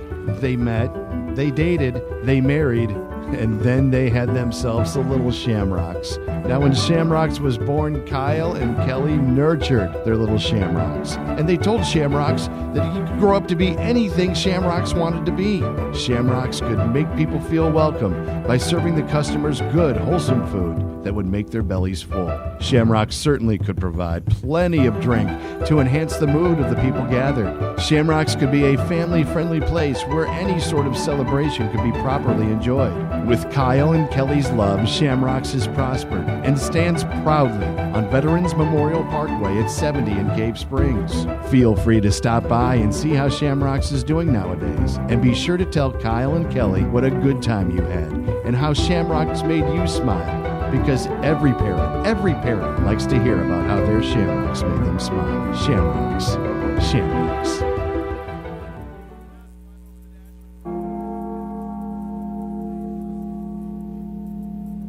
Here's a number you need to put in your phone right now, 314-291-8899. That's our friend, attorney at law, Jason Faust. And trust me, from a guy who's been married 14 times, I know good and bad attorneys. You need a guy you can trust. That is Jason Faust. That's F-A-U-S-S. Whether you're talking bankruptcy, criminal defense, DUI, DWIs, family laws, you name it, he's your guy. Find him on faustlaw.com. If you or a loved one are in need of a lawyer, give our friend Jason Faust a call. He'll help you out. 314-291-8899. He's a good guy. He's on the show every Friday. We know Jason Faust, and he's a reasonable priced lawyer. So call him today. That number again, 314-291-8899 for attorney Jason Faust, F-A-U-S-S. He's local, just like you. The decision to hire an attorney is an important one and should not be based solely on advertising. Tom, have you been to Jack Wagon's Teachers lately? I've swung some balls at Jack Wagons inside the wiffle ball cage, the only one around. The World Series of Wiffle Ball happens at Jack Wagons, but it's so much more. If you want to go there and just have a drink, watch a game, play some pool, throw some bags, karaoke, the wiffle balls we mentioned, you can do all that. Oh, plus, ding, there's fantastic food. Jack Wagons Teachers. It's 94 in Jungerman. Hard J. And there's also a taco/nacho bar on Wednesdays, 3 p.m. to close, $3.99. Plus, they have on Wednesdays this whole competition. Throw 8 pucks on the shuffleboard table, 8 swings, 8 bags, and if you answer 10 trivia questions, all of those winners get Blues tickets. And you must wear clothes. It's a requirement at Jack Wagons. Well, not all the time. I've seen you shirtless in a wiffle ball cage. But go to Jack Wagons Teachers. It is a very cool place, or we wouldn't say that. 94 and Jungerman, Jack Wagons Teachers. It's not just billiards anymore. Now, back to the St. Louis Ambush on TalkSTL.com. Well, let's start with the good news. The good news is none of the former Storm, Steamer, or Ambush players pulled a hammy. So we got that going for us. The bad news is the current St. Louis Ambush team is still down 12-0 here at halftime. Welcome back to the Family Arena. Bill McDermott doing his job to hustle back up. Let's hope his hammies and his quads are good too. Great to see some of the players from days gone by. Jeff Cacciatore and Carl Rose was here. Steve Petcher was in the house as well. Tony Glavin, Redmond Lane. Redmond Lane looks like he barely aged at all. How is his hair still dark? Must be that Guinness they drink over there. Getting set for the opening kick. It'll be Missouri's ball. It's their lead as well. The Missouri Comets from Kansas City lead your St. Louis Ambush in the last game of the year for the Ambush. 12-0. Good to see Daryl Duran out there and Mark Mosier as well from the Ambush back in the day. Back we go to action. It's Missouri ball. Gibson will go back to Perez. Harris to Danny Waldman, who had a fantastic first half in net for Missouri. Quickly it comes into the ambush zone. There's the points leader, Gibson. Watch him, turning, shooting, scoring. And just like that, they scored 17 seconds into the game. They score here 21 seconds into the second half, and it's now 14-0.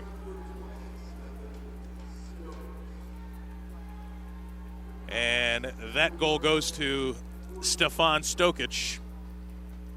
And it's 14-0, and this Missouri team just continues to pound the St. Louis Ambush in the offensive zone, and that happened quickly. So with 14:39 left, the Ambush a bigger uphill climb as they're down 14-0. And back comes Danny Waldman with the save. He's been busy tonight. And Waltman now with the ball as Mr. Soccer Bill McDermott joins us. You didn't pull a hammy, did you? I did not. Okay, good. Awesome. I was going to say that's the good news. No injuries for the alumni team, but how the heck is it 14? Did they score immediately at the outset of the second half? 21 seconds in. Yeah, and guess who got the assist? Leo Gibson. Aha. So they start the game 17 seconds in scoring a goal. Now 21 seconds in. They are doing the job tonight, and Danny Waltman has been nothing short of fantastic in goal for Missouri as well. Back comes Findle. As the Ambush now, it's just all about breaking the shutout. You got to do that first, and then worry about adding another one or two in. Just get some points here. Trying feverishly. No good scoring chances yet. Here's Jeff DeMaria in the corner. Missouri end. Back to Aguiar. Aguiar looking for space to DeMaria. DeMaria being hounded there by Palmer. Check that. That was Mattingou. And up, shooting, and coming way out of his crease, and we're going to need to see more of that. There's number 40, the goalkeeper, Greg Crick. Daryl Duran told me prior to the game he's comfortable doing that, so why not? Nothing to lose right now. Last home game of the year, third quarter, losing 14-0. Come on up. Get some goals. Shots are good. Doesn't matter who's taking them. 13 minutes left in the third quarter. Mattingou. Head of steam. Fakes it. Nice shot. A good block there by Mattingly off the line. Vandegrift tries to clear. Rebound comes out. And pinned in their own end again to the Ambush. Struggling here with 12:41 left in the third quarter. Just need a break. They're not getting it. Ivanovic. Shot. Score. From an impossible angle. Wow. Whew. Milan Ivanovic. Ooh. Native of Belgrade. Beautiful goal from a terribly difficult angle. And Bill, I don't know if it's even worth it at this point. But what have you got to lose? As we mentioned before, you got to just press just to try and get a ball in. I mean, you've got to do everything you can to not get shut out here. And keep in mind, we've got a lot left. A lot left. Goodly portion of the third quarter, the entire fourth. But the pressure has been all for Missouri. 16-0. Didn't see this coming. Mattingly. 3-point. Gets it stolen there. The man with the hat trick and now ahead of steam. That's Tulo. Tulo makes another move. Shot, score. Whoa, when they start going in off the back of the goalkeeper, that's tough. 18-0. That's the fourth goal of the evening from Max Tulo. From right back, across the center circle on the dribble, to the left wing corner flag, shoots it, rebounds off the near post boards, off the goalkeeper's back, in for 2 more points. 18-0. Wow. And it looks like there'll be a goalkeeper change, not on the Ambush side, but Danny Waltman is now warming up Brendan Allen. And that's a good move for Missouri. Nothing more to do for Danny Waltman here other than get himself hurt. And with an 18-point lead, you're going into the playoffs. Your last game of the year is this weekend up in Milwaukee. Playoffs will then start. Wow. But this is a sound, thorough thrashing. 18-0. Not many more ways we can put perfume on this one so far. We can't paint this admirably in any way. Missouri is just, we knew they were a good team, but they are showing it tonight. Wow. And with 12:10 left in the third quarter, the Ambush just trying to keep their head above water and make some waves while they can. Here's Crook. Midfield. He goes left side in front of the bench. Now Matt Kimball trying to get a move. Does. Turning. Shooting. And that one goes by Allen off the boards. A nice chance there. Here's Aguiar. See if we can pepper the new guy. It's the only shot they have. Mike Mesley, 3-point range. Can't control it. Now he's got to put it in the corner for Kimball. Kimball. Mesley. Blocked by Palmer nicely there. Now off Palmer it goes. But they're going to call a trip on Mike Mesley, so that'll be Missouri ball. Not many things going the Ambush direction tonight, as they're down 18-0 here in the third quarter with plenty of time to play. And that could go 2 ways, Bill McDermott. You could say, well, there's plenty of time to get back in it. There's also plenty of time for Missouri to score again. For them to get some more, which they've been doing at a fairly considerable rate. Wow, a heck of a clip, that's for sure. Aguiar now. We remind our listeners again, that goals are worth 2 points. Right. So in essence, it's 9 goals. However, that's still a tough advantage to overcome. And especially against a team that's this good. They are stacked. Ivanovic back to St. Louis. They're going to play catch a little bit. Perez now. Just under 11 minutes to play in the third. Ivanovic. He's got the last goal. Back to Sosa. Back to the keeper. Just in. That is Brendan Allen. And he'll clear this one all the way down. Perez just inside 3-point range. Aguiar, a nice block. Schmerman trying to make some moves. Being marked there. And back comes Sosa. With his left, St. Louis. Back to Perez. Pressure now for Missouri. Just what the Ambush do not need.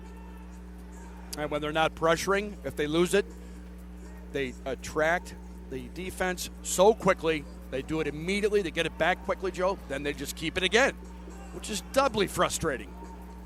Brendan Allen in for Danny Waltman, who did not let in a goal. Pitched a shutout for 2 solid quarters. And showed no signs of letting a goal. No. He was on his game. And that's a guy could be a difference maker in the playoffs for this team. If he's this competent this late in the season going into the playoffs, you can ride him a long way. Back comes Missouri. St. Louis in the corner. 3-point range. He's got 2 ambush on him. It's stolen by Aguiar. Here come the ambush. Chad Vandergriff breaks. That ball is struck into space. Unfortunately, the only people there were from Missouri. Back they come. Brathwaite turning. makes a nice move, but he slips on the play. But Aguiar can't clear. Here's Megson. Megson attracts 2 ambush players, and they're just going to play it to the left side and not be in any hurry. Yep, they lose it, and they get it right back, Joe. Immediately right back. Jeff DiMaria. He's got Chad Vandergrift, but not much you can do on a 2-on-4. But Vandergrift kicks this one to DiMaria, and miscommunication. Adamson was there, and it was a you got it play. Yeah. Jeff thought that Adamson was going to hit that first time. And that will be a foul. That one goes up and over anyway. Adamson now taking his frustration out on Megson, number 77. And the clouds don't look any brighter here for the St. Louis Ambush with 8:56 left in the third and down 18-0.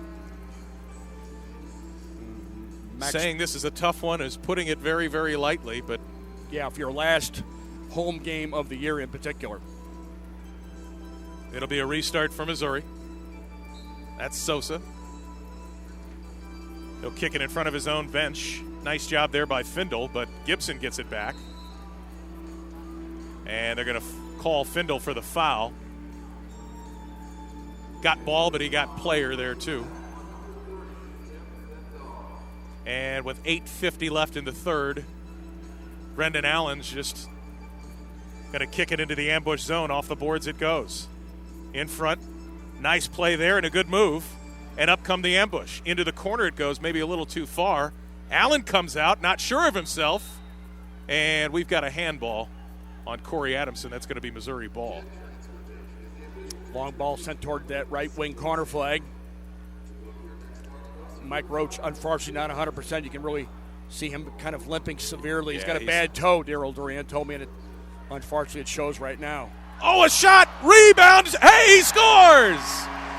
Mike Roach. Bad foot and all. He's hobbled, but he puts this one in, and you can tell he is very uncomfortable. So they finally get one in. All right, first things first, you break the shutout. Now let's go for more.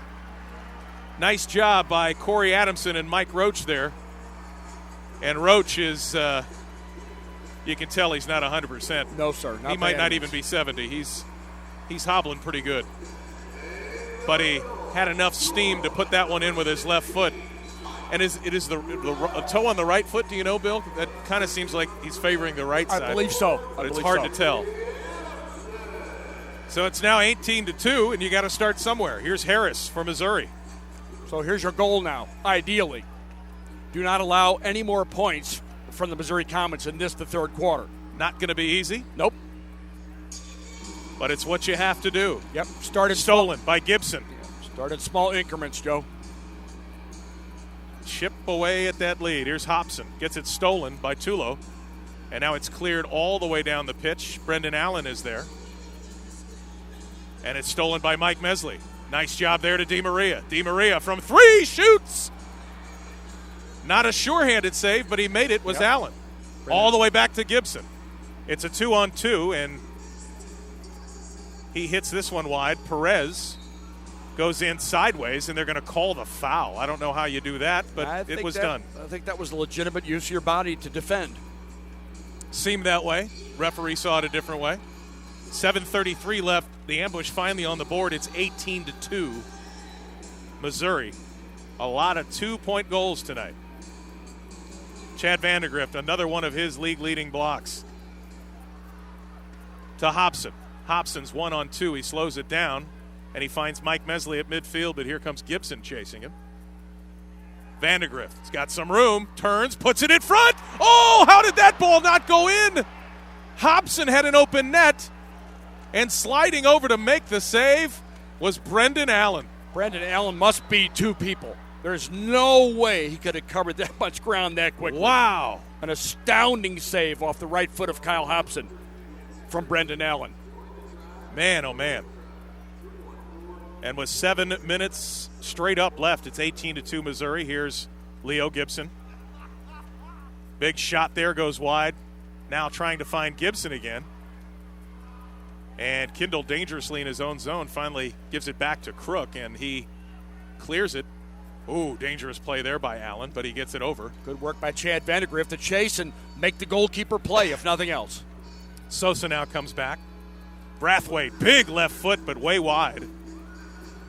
And Perez now with 6.5 left, takes a shot, nobody in front of him, and a good idea. Here's Jeff DiMaria, but that ball is thrown up and out of play. It's the idea, the quick outlet from the goalkeeper, Ray Crook, who, as we repeat, into goal tonight in the absence. Jeff Ritchie. Who's taking a little 10-year anniversary time with his wife. Which had been planned quite a while ago. So 6:24 remaining in this, the third quarter. A tall order, seemingly almost impossible, 18-2 in favor of the visiting Missouri Comets.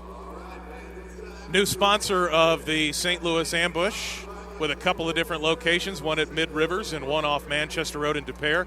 Raising Cane's. You want some chicken fingers, or fingers as they call it here in the U.S.? Yes. I was choking on one as I was saying it. Try Raising Cane's and try the Raising Cane sauce. It's very, very good. Again, on Manchester Road in Des Peres and off of Mid Rivers Mall Drive. We thank them for sponsoring the St. Louis Ambush. Joe, we were talking earlier about the exhibition game, which will take place with the St. Louis Lions and the very same St. Louis Ambush. It'll be May 3rd at the Tony Glavine Soccer Complex. Tony Glavine played tonight in the halftime game. Looked pretty active, did I'm telling you. Hole number 22. He may have put on a couple pounds, but he's still a little faster than most. He was small, medium, large, extra large. He was small compared to some of the others who were of considerable girth. Yes. Is that polite enough? Big in stature and status, yes. It was, well, I tell you what, great to see guys like Mark Mosier and Redmond Lane and Tony Glavine and Jeff Cacciatore. Carl Rose kicking out the first ball, the game ball. Great to see him. Pat Baker wearing a T-shirt that said, "We love you forever," and in the back of the T-shirt picture, Slobo. Awesome. Tremendous. Saw that at the end of the half. Great to see those guys come back and be a part of it. And again, was talking about it with Ambush owner Andrew Haynes at halftime. These guys are competitive. They wanted to win that game. There was no let's just kick the ball around. And then at the very end, when all 25, I thought this is inevitable. There's someone's going to get hurt here. And nobody was carried off. And there may be some bumps and bruises, maybe a few days before some people are walking straight, but it was fun. Smugala's provided the pizza for the pregame meal. That's what you want for about an hour and a half right prior to game time. Just like they used to do it in the old days. Yeah. I remember a story where Mark Moser had a game in Wichita, and he was late getting to the venue. And I remember he was getting himself a cup of coffee as the ball goes up and over here with 5:56 left. Getting a cup of coffee, and he thought he had a few more minutes. He lit up a cigarette. There you go. And he heard the intros, and he's like, I don't have any time. He ran out with the cup of coffee and the lit cigarette out onto the pitch in Wichita. Probably became a fan favorite because of it. Yeah, very nice. At least for the Wichita Wings. Just the image you like to project for a professional athlete. And he probably scored 3 times that night. Unbelievable. Got a couple shots off tonight. Yeah, he did. 1-1 the final. Kevin Grorick scores for the black team. Emil Dragicevic for the white team. Boy, that's a name I haven't heard in years. I still see Emil around at various select game things, tournaments. Yeah, a lot of these guys are still active in youth soccer. Very much so. Steve Petcher and Scott McDaniel in particular with the St. Louis Scott Gallagher team. Kevin Kalish likewise. Oh, that's dangerous. That's going to be a 2. Ouch. That's definitely 2 minutes. Megson with position there, and it didn't look like it was intentional, and he helps up Aguiar, but boy, that was a big league shoulder into the boards. Into the boards. We see it here again. Ow. Yeah. Yep. Yeah. You can use your body, but not to board a player. Not like that, no. But you got to give Megson credit for helping Aguiar up. Aguiar looks to be okay. And it's the first man advantage for the St. Louis Ambush. Mike Roach back out there. Adamson makes a move, goes to the corner off the glass. Hobson there, and it's stolen by Gibson. And he politely clears it all the way down the pitch. And just shows the many facets of one of the leading point getters in the league. Here's Roach in the corner. Left foot. Stolen there. Be careful. Harris has got a 2-on-1 with Stokic. Back comes Dow. Shoots it. And getting a piece was Crook. And now all the way back to Gibson, and you can bet he'll waste some time here. You can still see Mike Roach is still hobbling on that toe, but he's out there. Yeah, really laboring. And now he's going to go off. Giving it his all, or at least as much as he possibly can, number 16, Mike Roach. 1:10 left in the man advantage. And they get a break here as Gibson makes a rare mistake and puts it up and over into the crowd. He's the last man back defending here when they're playing a man down. The leading goal scorer in the league, Leo Gibson. And on the restart at midfield now in the man advantage. 1 minute left. Big shot that hits the crossbar. That would have been a 3 for Dahl. He's got a few of those this year. He does. Off the face of the crossbar. Good idea. Yes, positively. Nicely struck. And you've got numbers here. Why not? Beautifully struck from Corey Dahl. Mesley to Hobson. Hobson into Di Maria. That one is going to have to go all the way back, and with 35 seconds left and not a lot of room even on the man advantage or the ambush. Boy, they make you play. Yes, they do. They are all over you, even playing down a man, the Missouri Comets. And with a 16-point lead, they're still giving it all they can. Work. Preparing. Hobson in front, and a nice defensive play there. Gibson. And now he comes back, but Mesley's there, luckily. And with 10 seconds left, the ambush have just enough time for one more shot on goal. One last rush. Mesley into the corner. Di Maria. Hobson, and a foot save there by Brendan Allen.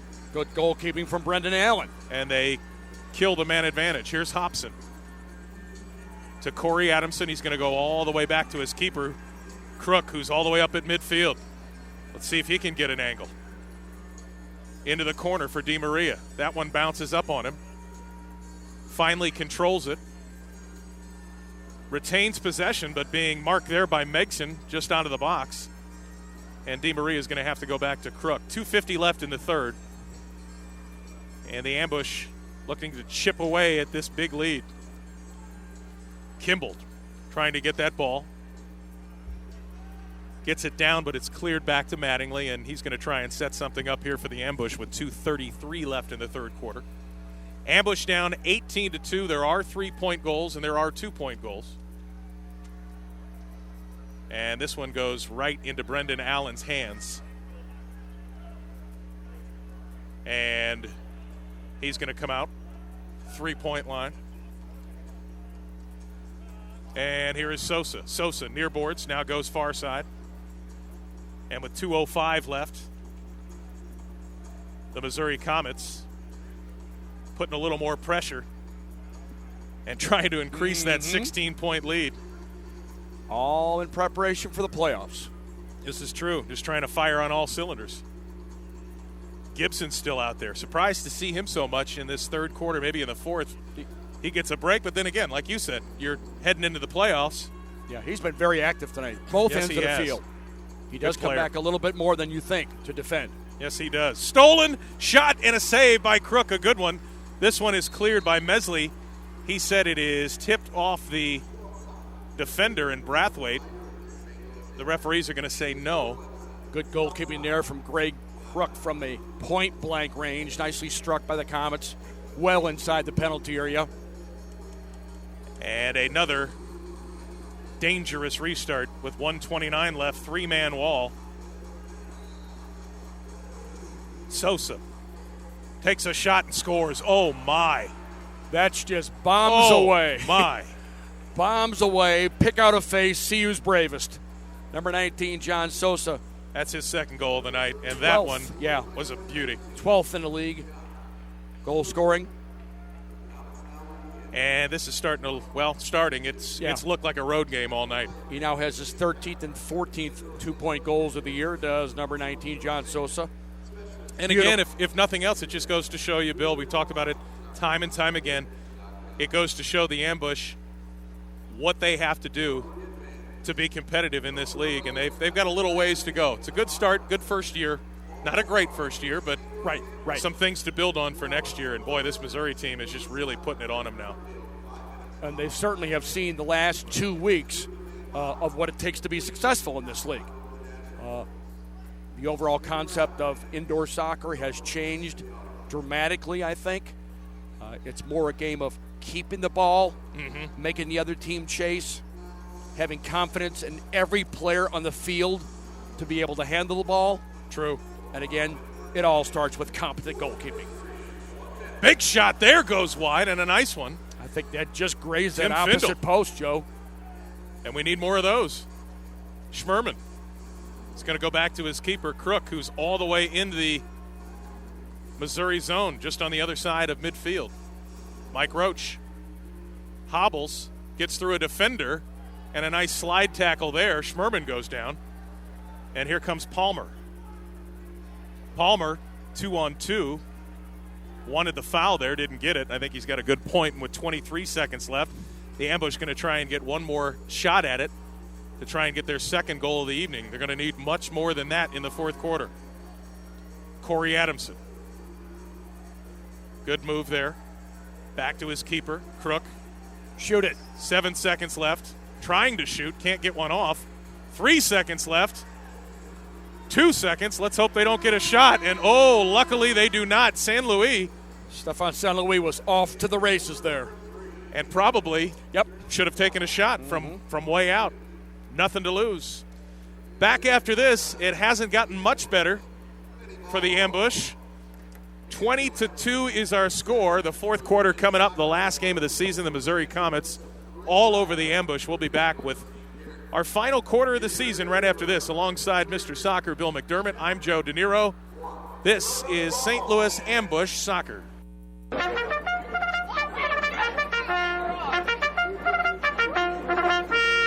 Good day and welcome to TalkSTL.com. While you enjoy your listening experience to our original programming, we would like to announce that Shamrocks is TalkSTL.com's official watering hole, eatery, and establishment to have happy fun times in. Whether it's enjoying their lunch buffet or trying to fill the void after partaking in too many libations, Shamrocks will not disappoint. May we suggest the Pub House Club or the Dublin O'Fatty. Fun to say, even better to eat. Shamrocks. Be sure to say TalkSTL.com at the bar and receive $1 Fetrol Naturals. Again, fun to say, better to drink. $1 Fetrol Naturals. Shamrocks, Veterans Memorial Parkway at 70 in Cave Springs. Party starts when you arrive. Are you looking for new, exciting, and inexpensive ideas to boost revenue and attendance at your next grand opening, charity event, or fundraiser? If so, visit Pinshot.com. Pinshot.com is St. Louis's leading provider of specialty sport promotions like the half-court shot, field goal kick contest, and hole-in-one shootouts. Make your next casino or Texas Hold'em night a winner with a Royal Flush or Lucky 21 promotion. Don't forget to ask about our fall football programs. Pinshot.com, ensuring sports' greatest moments. Hey, it's Boom Boom. I smoke 2 packs of cigarettes a day for over 20 years. After walking into Vapor Locker USA, I haven't had one in over a year. You know why? Because the e-cig at Vapor Locker USA works. Once you make the decision to switch to Vapor e-cigs, this is the place to go. They actually take the time to show you what vaping is all about, from how the kit works to getting the right e-juice. Vapor Locker USA was the first brick-and-mortar vapor shop in St. Louis and has been open for over 2 years. No one has more experience in e-cigarettes than Vapor Locker USA. No one. Period. End. Kits come complete with a bottle of e-juice. With over 120 flavors to choose from, you can't go wrong, and they start at just $39.98. Now with 2 locations, 13 East Pierce Boulevard in Wentzville and 1032 Country Club Road in St. Charles, and online at VaporLockerUSA.com. Vapor Locker USA, your hometown e-cig supply store. Make sure you get the right e-cig the first time at Vapor Locker USA. I did. Now, back to the St. Louis Ambush on TalkSTL.com. No matter what happened to this game, this would be the final quarter of the season for the St. Louis Ambush, missing out on the playoffs. The Missouri Comets on the other side, 3.5 games out of first place. getting set for the playoffs, and they are in playoff mode as they lead this game 20-2. And it has really been an uphill struggle for the St. Louis Ambush tonight, Bill McDermott. From the opening center off, Joe DeNiro. Yeah, they've the opening center off. Never really been in this one, unfortunately. No. Let's see if they can at least salvage a few here. Nice job there by the keeper, Allen. This one's tipped up and over. That's going to be ambush ball. And that's yet another good attempt by the ambush. Just send a long ball into the penalty area and redirect it with a head ball. That's all you can do now. They don't even have to be great shots. Just put them towards the net. Good things can happen. This is all about respectability. That's all it is. And here comes Missouri with the ball. Nice job by Mattingly. DiMaria in the box. Ooh, tried to thread that one to Corey Adamson. Tried to lay it off, did Jeff J. Maria. Didn't get enough on it that time, and a good defensive play by Missouri. Good attempt by DiMaria with his back to play to find the open man, Corey Adamson. Restart here for the ambush, the top of the arc. Same thing John Sosa just did. A blast. Around the wall. Ooh, this one goes wide. And look out, because Missouri's not giving up. Up by 18, there's no give. DiMaria. Look for him to get a lot of touches in this fourth quarter. Look at DiMaria still working, just like the game started. Still giving it his all. Chad Vandergriff now. Mike Mesley. Back to his keeper, Crook. Crook now, right side. To Chad Vandergriff. Good steal there, and back comes Missouri. And here's Gibson. Gibson has got Megson on the right, tries to shoot it, and blocked there by the foot of Mike Mesley. Corey Adamson, long ball. Picked off, but up and over, and it'll be another ambush restart. You could see, Joe DeNiro, how the Missouri Comets have the Milwaukee Waves number in one capacity. They do break so quickly. They can unnerve you in the backfield. In front, Kimball whiffs on that one, unfortunately. It had a golden opportunity, but couldn't get the foot on it. Yeah, that's a great point. They're very nimble, this team. They got out of the backfield and led by number 14, Leo Gibson. And they're still doing it without their starting goalkeeper, Danny Waltman, who didn't need to play here in this second half. His place being taken by number 28, Brendan Allen. Who's done a fine job. Yes, he has. He's given up the one goal, but has made a couple of nice plays since. Here come the ambush. Kimball doesn't see the defender. Nice job to hang on to the ball. Mike Mesley, 3-point range. Vandergriff turning, loses it there. Off the boards it goes. And now Gibson beats two ambush players. Falling down is Findle. And here comes Sosa. 4-on-2, just like that. One too many passes. But that was a very, very quick developing play for Missouri. Oh, Gibson with a shot, but Crook is right there with the save. To make the save from point-blank range and to hold on to it in the process. Nice job. That was next to impossible from the goalkeeper, Gray Crook. 12:26 left. Jeff DiMaria. Schmerman. 3-point try. That's blocked in front. Up and over, and another ambush restart here. So at least pressing in the offensive end and getting a few chances. Schmerman back to Roach. Roach hits this one up and over. And that plant toe may be the problem there. Still limping severely is number 16, Mike Roach. Still in there, giving it a go. Oh, yeah. Who really caught on to indoor soccer. This is first year playing it. Wow. That's a boarding, and Mike Roach is lucky he didn't get rung up there for the two. Very fortunate. Because that's on Leo Gibson. Yep. They don't just let you do that. Here's a shot off the boards. Tipped in front. Roach trying to get control of it. Palmer finally brings it down. Just inside 3, makes a couple of moves. In the corner, shot. And, it gets behind the keeper, but I thought that was in. Somehow it stayed out of the net. Bounced. Seemingly looked like on the goal line, Joe. Schmerman back to his keeper, Crook. Crook being pressed to DiMaria. Catches his foot on a banner there, was very lucky. Off the boards it goes. Dow to Adamson, who's in alone. Turns, shoots off the boards and wide. DiMaria gets it under control to Corey Dow. Right side shot. Oh, how that ball didn't go in. Adamson couldn't get a foot on it. And with 11:15 left, the ambush applying some pressure. But back comes Missouri. Corey Adamson nice move. With a golden opportunity after the pass on the diagonal from Corey Dow. Palmer with a nice move there, and they retain possession. 11 minutes left in the game and in the season for the St. Louis ambush. Here's a steal. Mike Mesley got some room, gives it to Vandergrift just on. Now to Kimball, turning. Being marked there by Palmer in front. Mesley can't get control of it. With the left, it goes wide. And the ambush doing everything they can to get a scoring opportunity. Here comes San Luis. But a nice job by Kyle Hobson to come back, play defense, and get it to Mesley. Chased back and took the ball off the foot of number 9, Stefan San Luis. Stolen.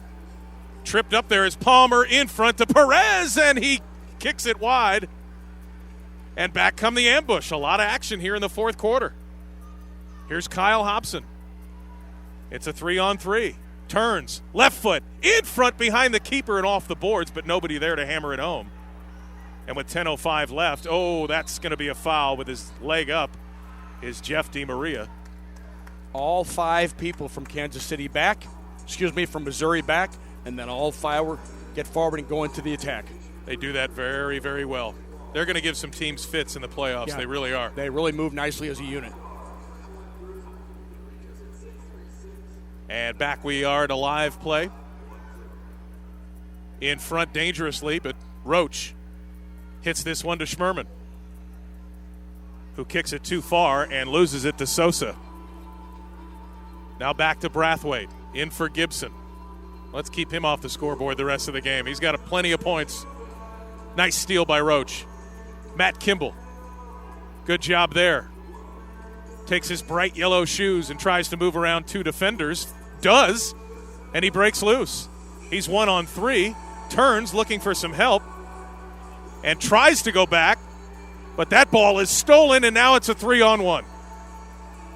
In front to Gibson, who waits, tries to tip it in, and a nice head ball off the keeper's line. That's McSheehy. Good work by McSheehy to get back. And a good play. Yeah, in a seemingly hopeless situation. 9:01 left in this game. Gibson.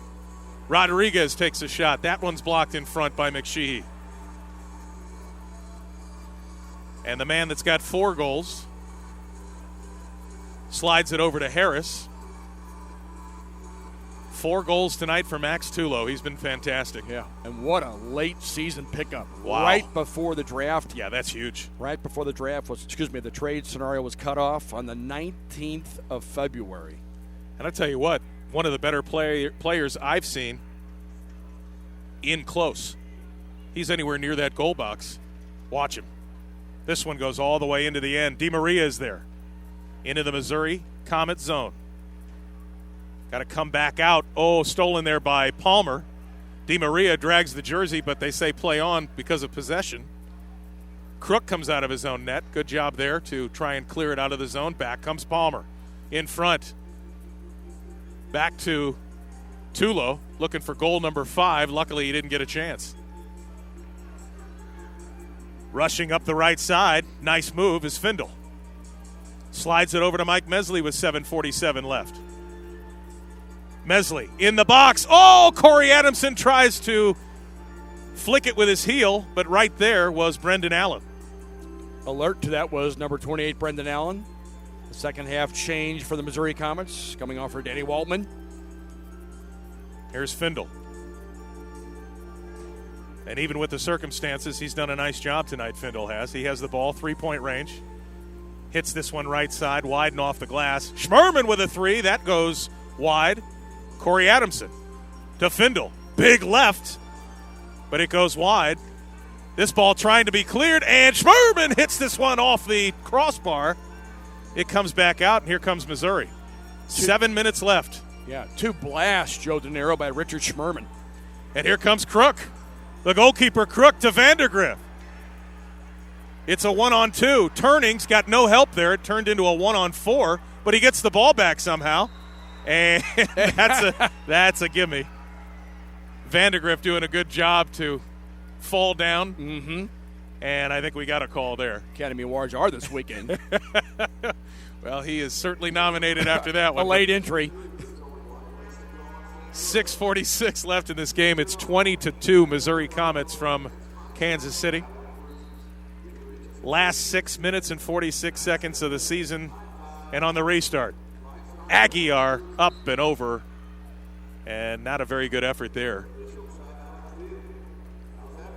And with 6:42 left, we've got a timeout. And Bill McDermott, as far as you see it, other than obviously scoring more goals, you're going to need that.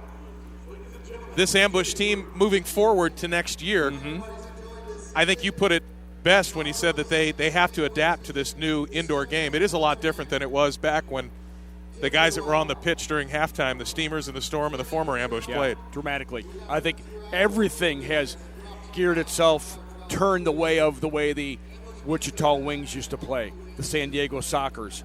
Everybody being comfortable on the ball, keep the ball as much as possible. And I think that's exemplified, Joe, by the Milwaukee Wave. And I think Keith Tozer, that is his system, the overall futsal system, if you will. He's coached the United States national futsal team.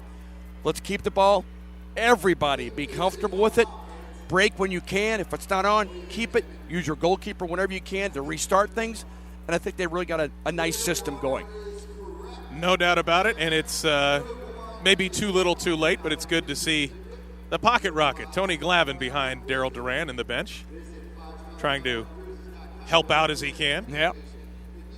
Not sure he's going to be able to do a whole lot tonight, but moving forward, it wouldn't be bad to see another former Steamer helping the team out. Number 22, Tony Glavin. Joe De Niro just referred to him. He played nicely. We mentioned that a moment ago. Still got a little speed. Yeah, he does. And he's yes, what? He does. 50s? Oh, yeah. Yeah. Every bit of it? Boy, oh boy, was he fun to watch. And his center of gravity. And Joe, is there something wrong with being in your 50s? My good. No, I'm just trying to figure it out. I know I'm not going to be that quick when I'm in my 50s. That's for sure. I'm not that quick, and I'm in my 40s. Back to live play, 6.5 minutes left. Boy, you couldn't chisel the smile off these fans' faces at halftime watching some of those guys play. They loved it. San Luis turning, shooting, up and over. And the Ambush doing a pretty good job here, other than the first 21 seconds. It doesn't get any easier for the Ambush. Their last game of the year there is a road game against the Milwaukee Wave. Wow. At home in Milwaukee. Whew. Sue Black's team is not too shabby, are they? Sir. Oh, what a goal by Corey Adamson. A leaping side volley from number 4, Corey Adamson. Goes over and has a seat in the first row. Said, that's it. Good night. That's fun to see. And it's good that they're having some fun with it. 20-4 the score. The score not the thing. It's the fact that he's showing the fans. Wow, that's a beautiful volley. That really was. Very nicely done from up number and around 4. the defender there. Corey Adamson. And he did a good job because he didn't make contact with the defender until he made contact with the ball. That ball was high, well above his midsection. A leaping side volley from number 4, Corey Adamson, to draw within 16, Joe. With 5:59 left. Never say never. Never say die. It's good to see them get a couple of goals. A shutout would have just been devastating at the end of the year. And I don't know, coincidence, Tony Glavin helps Daryl Duran behind the bench and they score. I don't know, it's that Steamer connection. A couple of good guys and really good coaches as well. Yep, and they combine for our friendly Lions in the Ambush, May 3rd at the Tony Glavin Soccer Complex. That'll be great. Go to St. Louis Ambush for more information on that one. Ambush trying to put another one in. Dow, beyond three-point range, now has it stolen, and he drags down Megson. And they'll whistle him up for that one. 5:25 left in the season. But no reason why you shouldn't go to stlouisambush.com and get your tickets for next year. It will be exciting. Corey Dow. Boy, they get back in a hurry, don't they, this Missouri team? Immediately, it's Joe. unbelievable. If they don't track to try to win it as far forward as possible, they immediately drop back to defend. And it's amazing to me, it seems like a 2-on-1 or a 3-on-2 is in the midst of happening, and before you know it, Missouri has 2 more defenders back. Everybody's back, chasing back. Here's a shot by the goalkeeper, Crook, and a save by his counterpart on the other side of the field, Brendan Allen. Greg Crook. Wow. Darryl Duran told me prior to the game he could strike a great dead ball. He did there. Makes a save here. Stokich falls down in front. Uh-oh. There's a giveaway. And a goal. You could see that coming. That was a dead flat giveaway, and you know you're going to pay the price for that. And if there was a Star of the Game award, it would go to the gentleman that just nutmegged our goalkeeper, Max Tulo, with his 5th goal of the game. And Mike Mesley is down in pain on the near side here. It looked at the very outset like he was holding his left hamstring. Hopefully he can, well, he's up on his own power. He's going to make his way back. It was to bandaged the at the yeah, outside it's of the taped game. Up. Yeah, uh-huh. Didn't notice that until just now. And he has been one heck of a player for the St. Louis Ambush this year, so Yeah, very prominent. Good left foot. he'll get iced up and get some attention. Maybe have to go to Lourdes if he has to play over the weekend.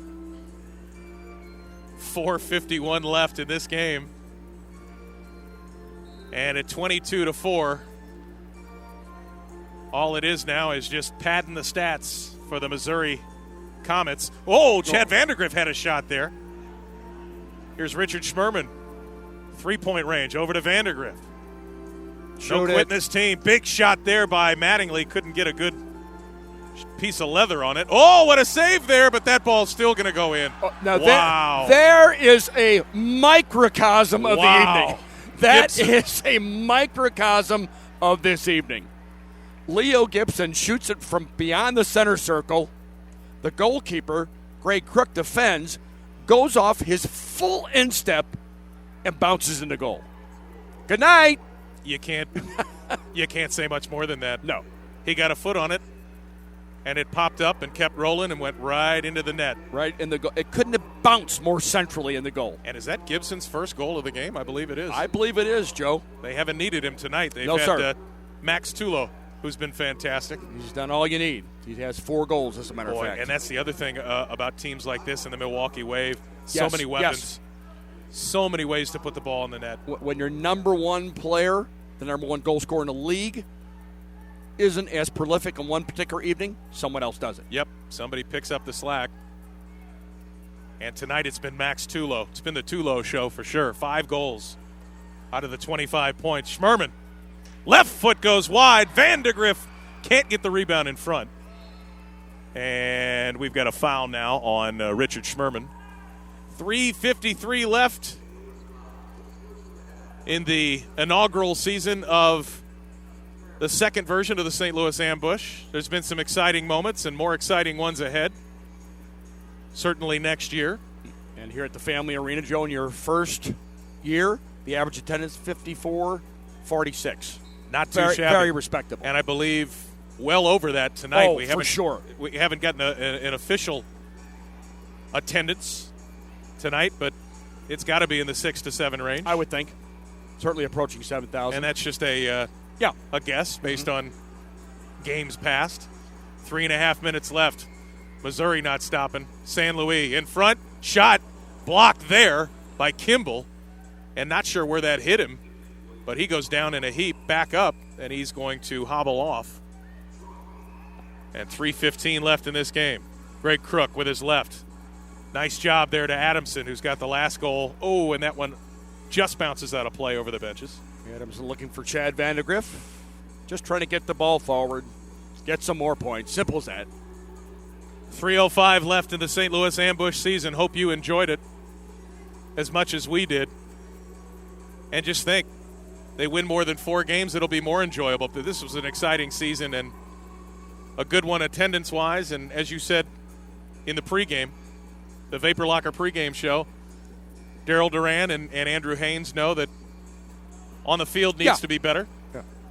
It's real simple. We don't need to preach about that. No, not too bad for year one, though. We're not naive. We see that the home team's losing by a horrible margin, and the team knows that. The ownership knows that. It'll be rectified.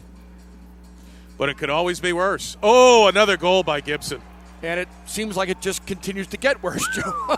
Boy, not only did he put that through the defender there, but he put it through Greg Crook as well. Went through Mattingly and Crook, and Leo Gibson shows why. Yeah, He now has 71 points in this league.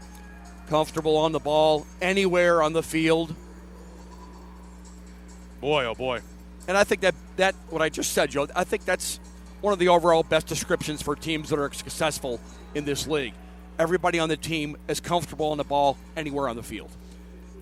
Man, oh man.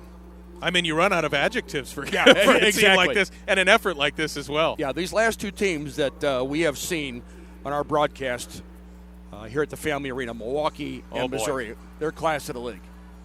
In front, Crook back into his box. Rolls it out with 2 minutes left, just trying to get to that third goal for the ambush. But Missouri is not going to let that happen easily, that's for sure. Nope. Oh, all ball. Oh, no. Looked like a good tackle from number 2, Matt Kimball. He got all ball there, but the referee saw it differently and calls the foul. Here's Schmerman. Richard Schmerman. Over to Matt Kimball. The clock ticking away on the St. Louis ambush season. Back comes Palmer. Shoots. It goes wide. And Aguiar tries to clear it out. Can't do it. And look at this Missouri team still trying to put points on the board. Palmer back in front. Little one-touch soccer here. Brathwaite with a move. Nice play by Jeff DiMaria. And he hasn't stopped since the season started. He will not let the play die. And an amazing player. He's not a spring chicken. Don't get me wrong. He doesn't have a walker either, but he's for his age, when you're in your 30s, that's considered very old for a young man's for game this like sport, this. Yes. You know, that bad calf muscle he had, it was about 2 months. He thought it was going to be about 2 months. He said he's starting to feel really comfortable now. That's good. We certainly hope he's prominent next year as well. Started his intercollegiate career at University of Connecticut, finished up at St. Louis University. 55 seconds left. Under a minute, Joe De Niro. Well, Bill McDermott, I'll take this opportunity to thank you for this season. Oh, it was wonderful working and with your you, help. Joe. Right back at you. My pleasure. It's been a lot of fun, and the best is certainly yet to come for this St. Louis Ambush team. Yes, sir. Again, stlouisambush.com to learn more about the team and how you can get tickets for next year and tickets for that friendly match coming up May 3rd against the St. Louis Lions. 30 seconds left, and we've got a foul.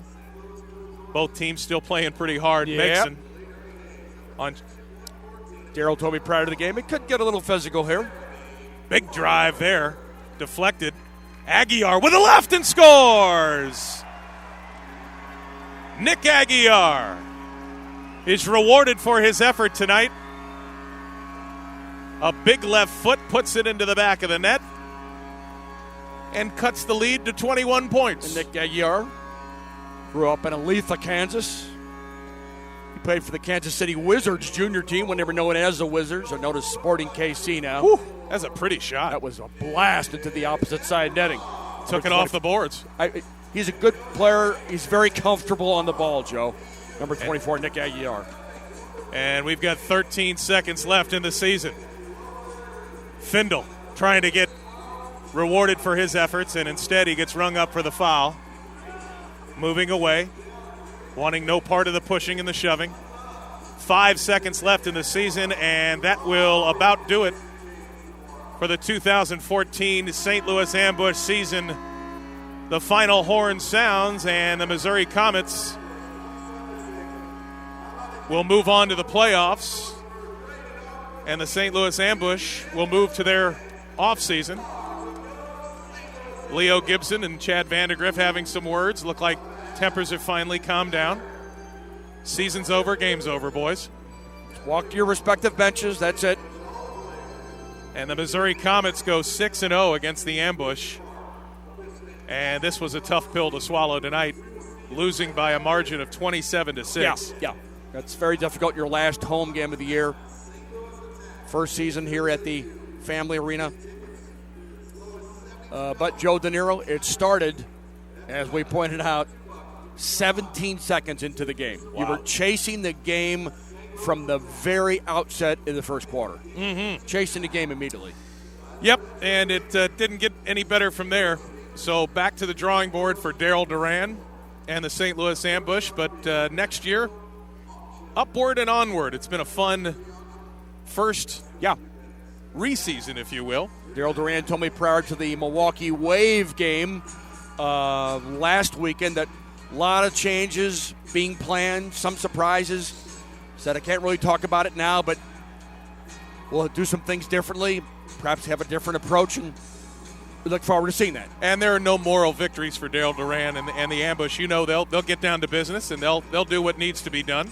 Yes. Yep. And you'll definitely see a different team next year. You'll see some of the familiar faces, but it's been a very fun season. And obviously you'd like a few more victories, but at least some building blocks for next year. Yeah. And we hope to see all of you next year. stlouisambush.com. The friendly game is May 3rd.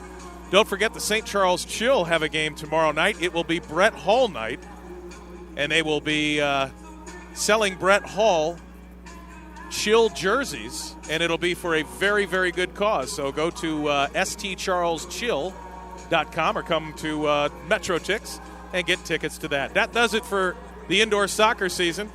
Alongside Sir Soccer, we'll talk to you very soon, sir. Yes, sir, Joe. Wonderful working with you. I'm Joe De Niro. We got to thank the people behind the scenes. Mike Fowler's been with us all season running the controls. Thank you, sir. Also, Fred Slow, Scotty Boom Boom, and everybody else with Talk STL. Thank you so much. That does it from here and does it for the season. Unfortunately, on the short side of the 27-6 game are the St. Louis Ambush. We'll talk to you again on May 3rd and next season. For everybody involved here at TalkSTL.com and on YouTube.com, this has been St. Louis Ambush Soccer. Good night, everybody. After going to the St. Charles Chill game, your kid wants to play goalie. Not a problem. Until you see the sticker price on